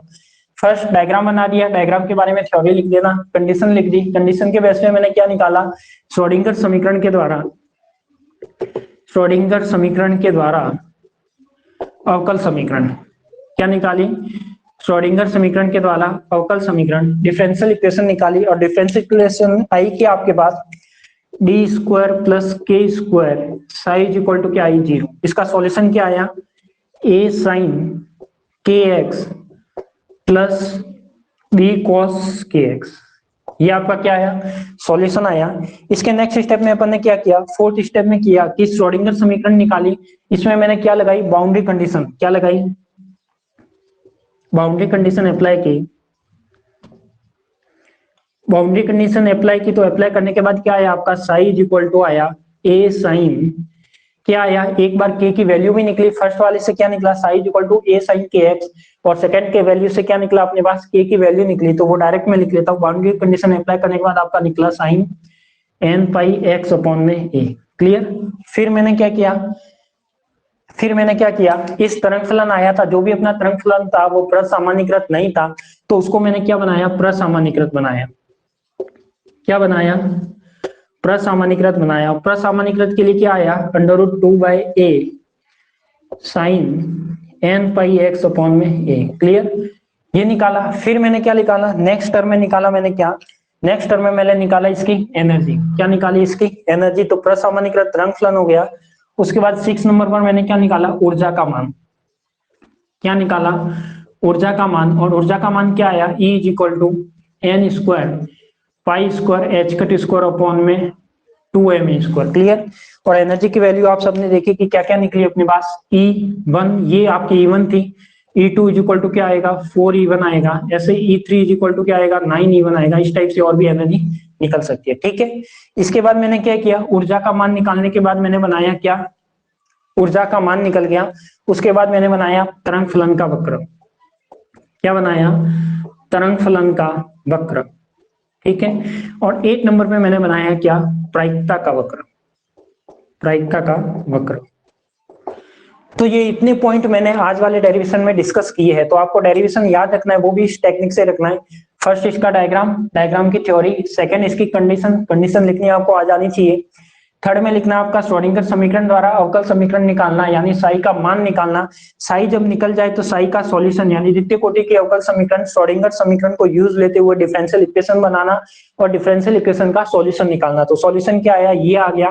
फिर मैंने क्या कि इस जो सॉल्यूशन आया उसमें बाउंड्री कंडीशन अप्लाई की, x इक्वल टू 0 और x इक्वल टू a। जब ये अप्लाई करूंगा तो आपका तरंग फलन बनेगा a sin n pi x upon में a, वहां पर k की वैल्यू निकल गई n पाई अपॉन में a। फिर मैंने क्या किया, इसको प्रसामान्यीकृत किया, प्रसामान्यीकृत नहीं था ये तरंग फलन, तो मैंने a की वैल्यू निकाल के क्या किया, प्रसामान्यीकृत किया। किस रिलेशन से, psi star psi d tau is equal to 1 से। ठीक है, तो ये क्या बन गया आपका, प्रसामान्यीकृत बन गया।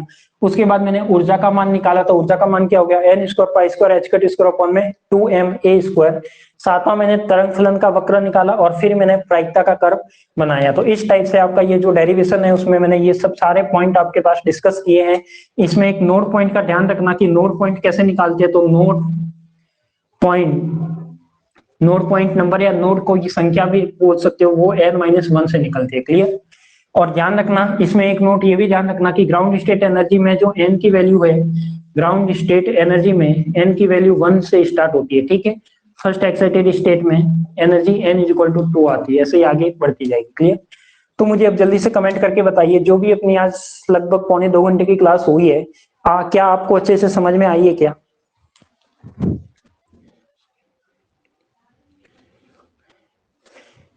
बिल्कुल 3D बॉक्स का भी अपन ये का ये डेरिवेशन करने वाले हैं, टेंशन नहीं लेनी है, अभी से आपको डरना नहीं है। जो भी मैंने करवाया है मुझे ये बताओ कमेंट करके, जो मैंने आज पढ़ाया है ये सारे 8-9 पॉइंट है, क्या ये डेरिवेशन आपको अच्छे से समझ में आया है क्या? जल्दी से मुझे कमेंट करके बताओ कि ये डेरिवेशन जो मैंने करवाया है लेंथी जरूर था बट आपको अच्छे से समझ में आया है क्या? यदि यही डेरिवेशन होता कॉलेज में, मैं इसको 3 क्लास में पूरा करता, यहाँ पे मैंने 1 क्लास में पूरा किया है, तो कोई बात नहीं, आपको उनको कोर्स भी जल्दी करना है। क्लियर है सबको? कुछ भी कोई डाउट है तो पूछ सकता है अभी मुझे। क्वांटम मैकेनिक्स मेरा फेवरेट मैकेनिक्स है और मेरे जो एमएससी में स्पेशल पेपर था वो भी क्वांटम मैकेनिक्स ही था, इसलिए मैं आपको जिम्मेदारी या गारंटी के साथ कह सकता हूँ कि क्वांटम मैकेनिक्स मेरी सबसे बेस्ट पेपर है और उसको मैं अच्छे से अच्छे एक्सप्लेन कर सकता हूँ। कोई भी डाउट है तो आप मुझे पूछ सकते हो। अच्छे से आ गया, चलो ठीक है। यदि अच्छे से आ गया तो मेरी मेहनत जरूर रंग लाएगी आपके रिजल्ट में। ठीक है, तो ये सब पॉइंट आपने जो भी आज पढ़ा है इसको आपको एक बार अपनी नोट्स या रफ कॉपी में लिख के प्रैक्टिस भी करनी है, और इसके बेस पे अपन बहुत सारे न्यूमेरिकल भी करने वाले हैं, तो वो न्यूमेरिकल भी मैं आपको करवाऊंगा कि इस टॉपिक पे कंपटीशन के अकॉर्डिंग क्या क्या न्यूमेरिकल आता है और क्या क्या आपको याद रखना होता है। क्लियर। तो आज के लिए तो इतना ही, फिर मिलेंगे अपन कल वाली क्लास में। हो सकता है कल और परसों शायद क्लास ना हो पाए, अभी कंफर्म नहीं है, बट मैं पॉसिबिलिटी बता रहा हूँ कि हो सकता है कल या परसों क्लास ना हो पाए, तो कोई दिक्कत नहीं है, कल परसों नहीं होगी तो उसके नेक्स्ट डे हो जाएगी। ठीक है, वैसे कोशिश करूंगा होगी क्लास, बट नहीं होगी तो मैं आपको मैसेज से बता दूंगा। कुछ भी कंफ्यूजन है, कुछ भी डाउट्स है तो मुझे कमेंट करके बता सकता है। ठीक है, तो आज के लिए, आज आपने 2 घंटे लाइव क्लास में साथ दिया, आप सभी का धन्यवाद, आप सभी को थैंक यू। मिलते हैं अपन कल नेक्स्ट क्लास में।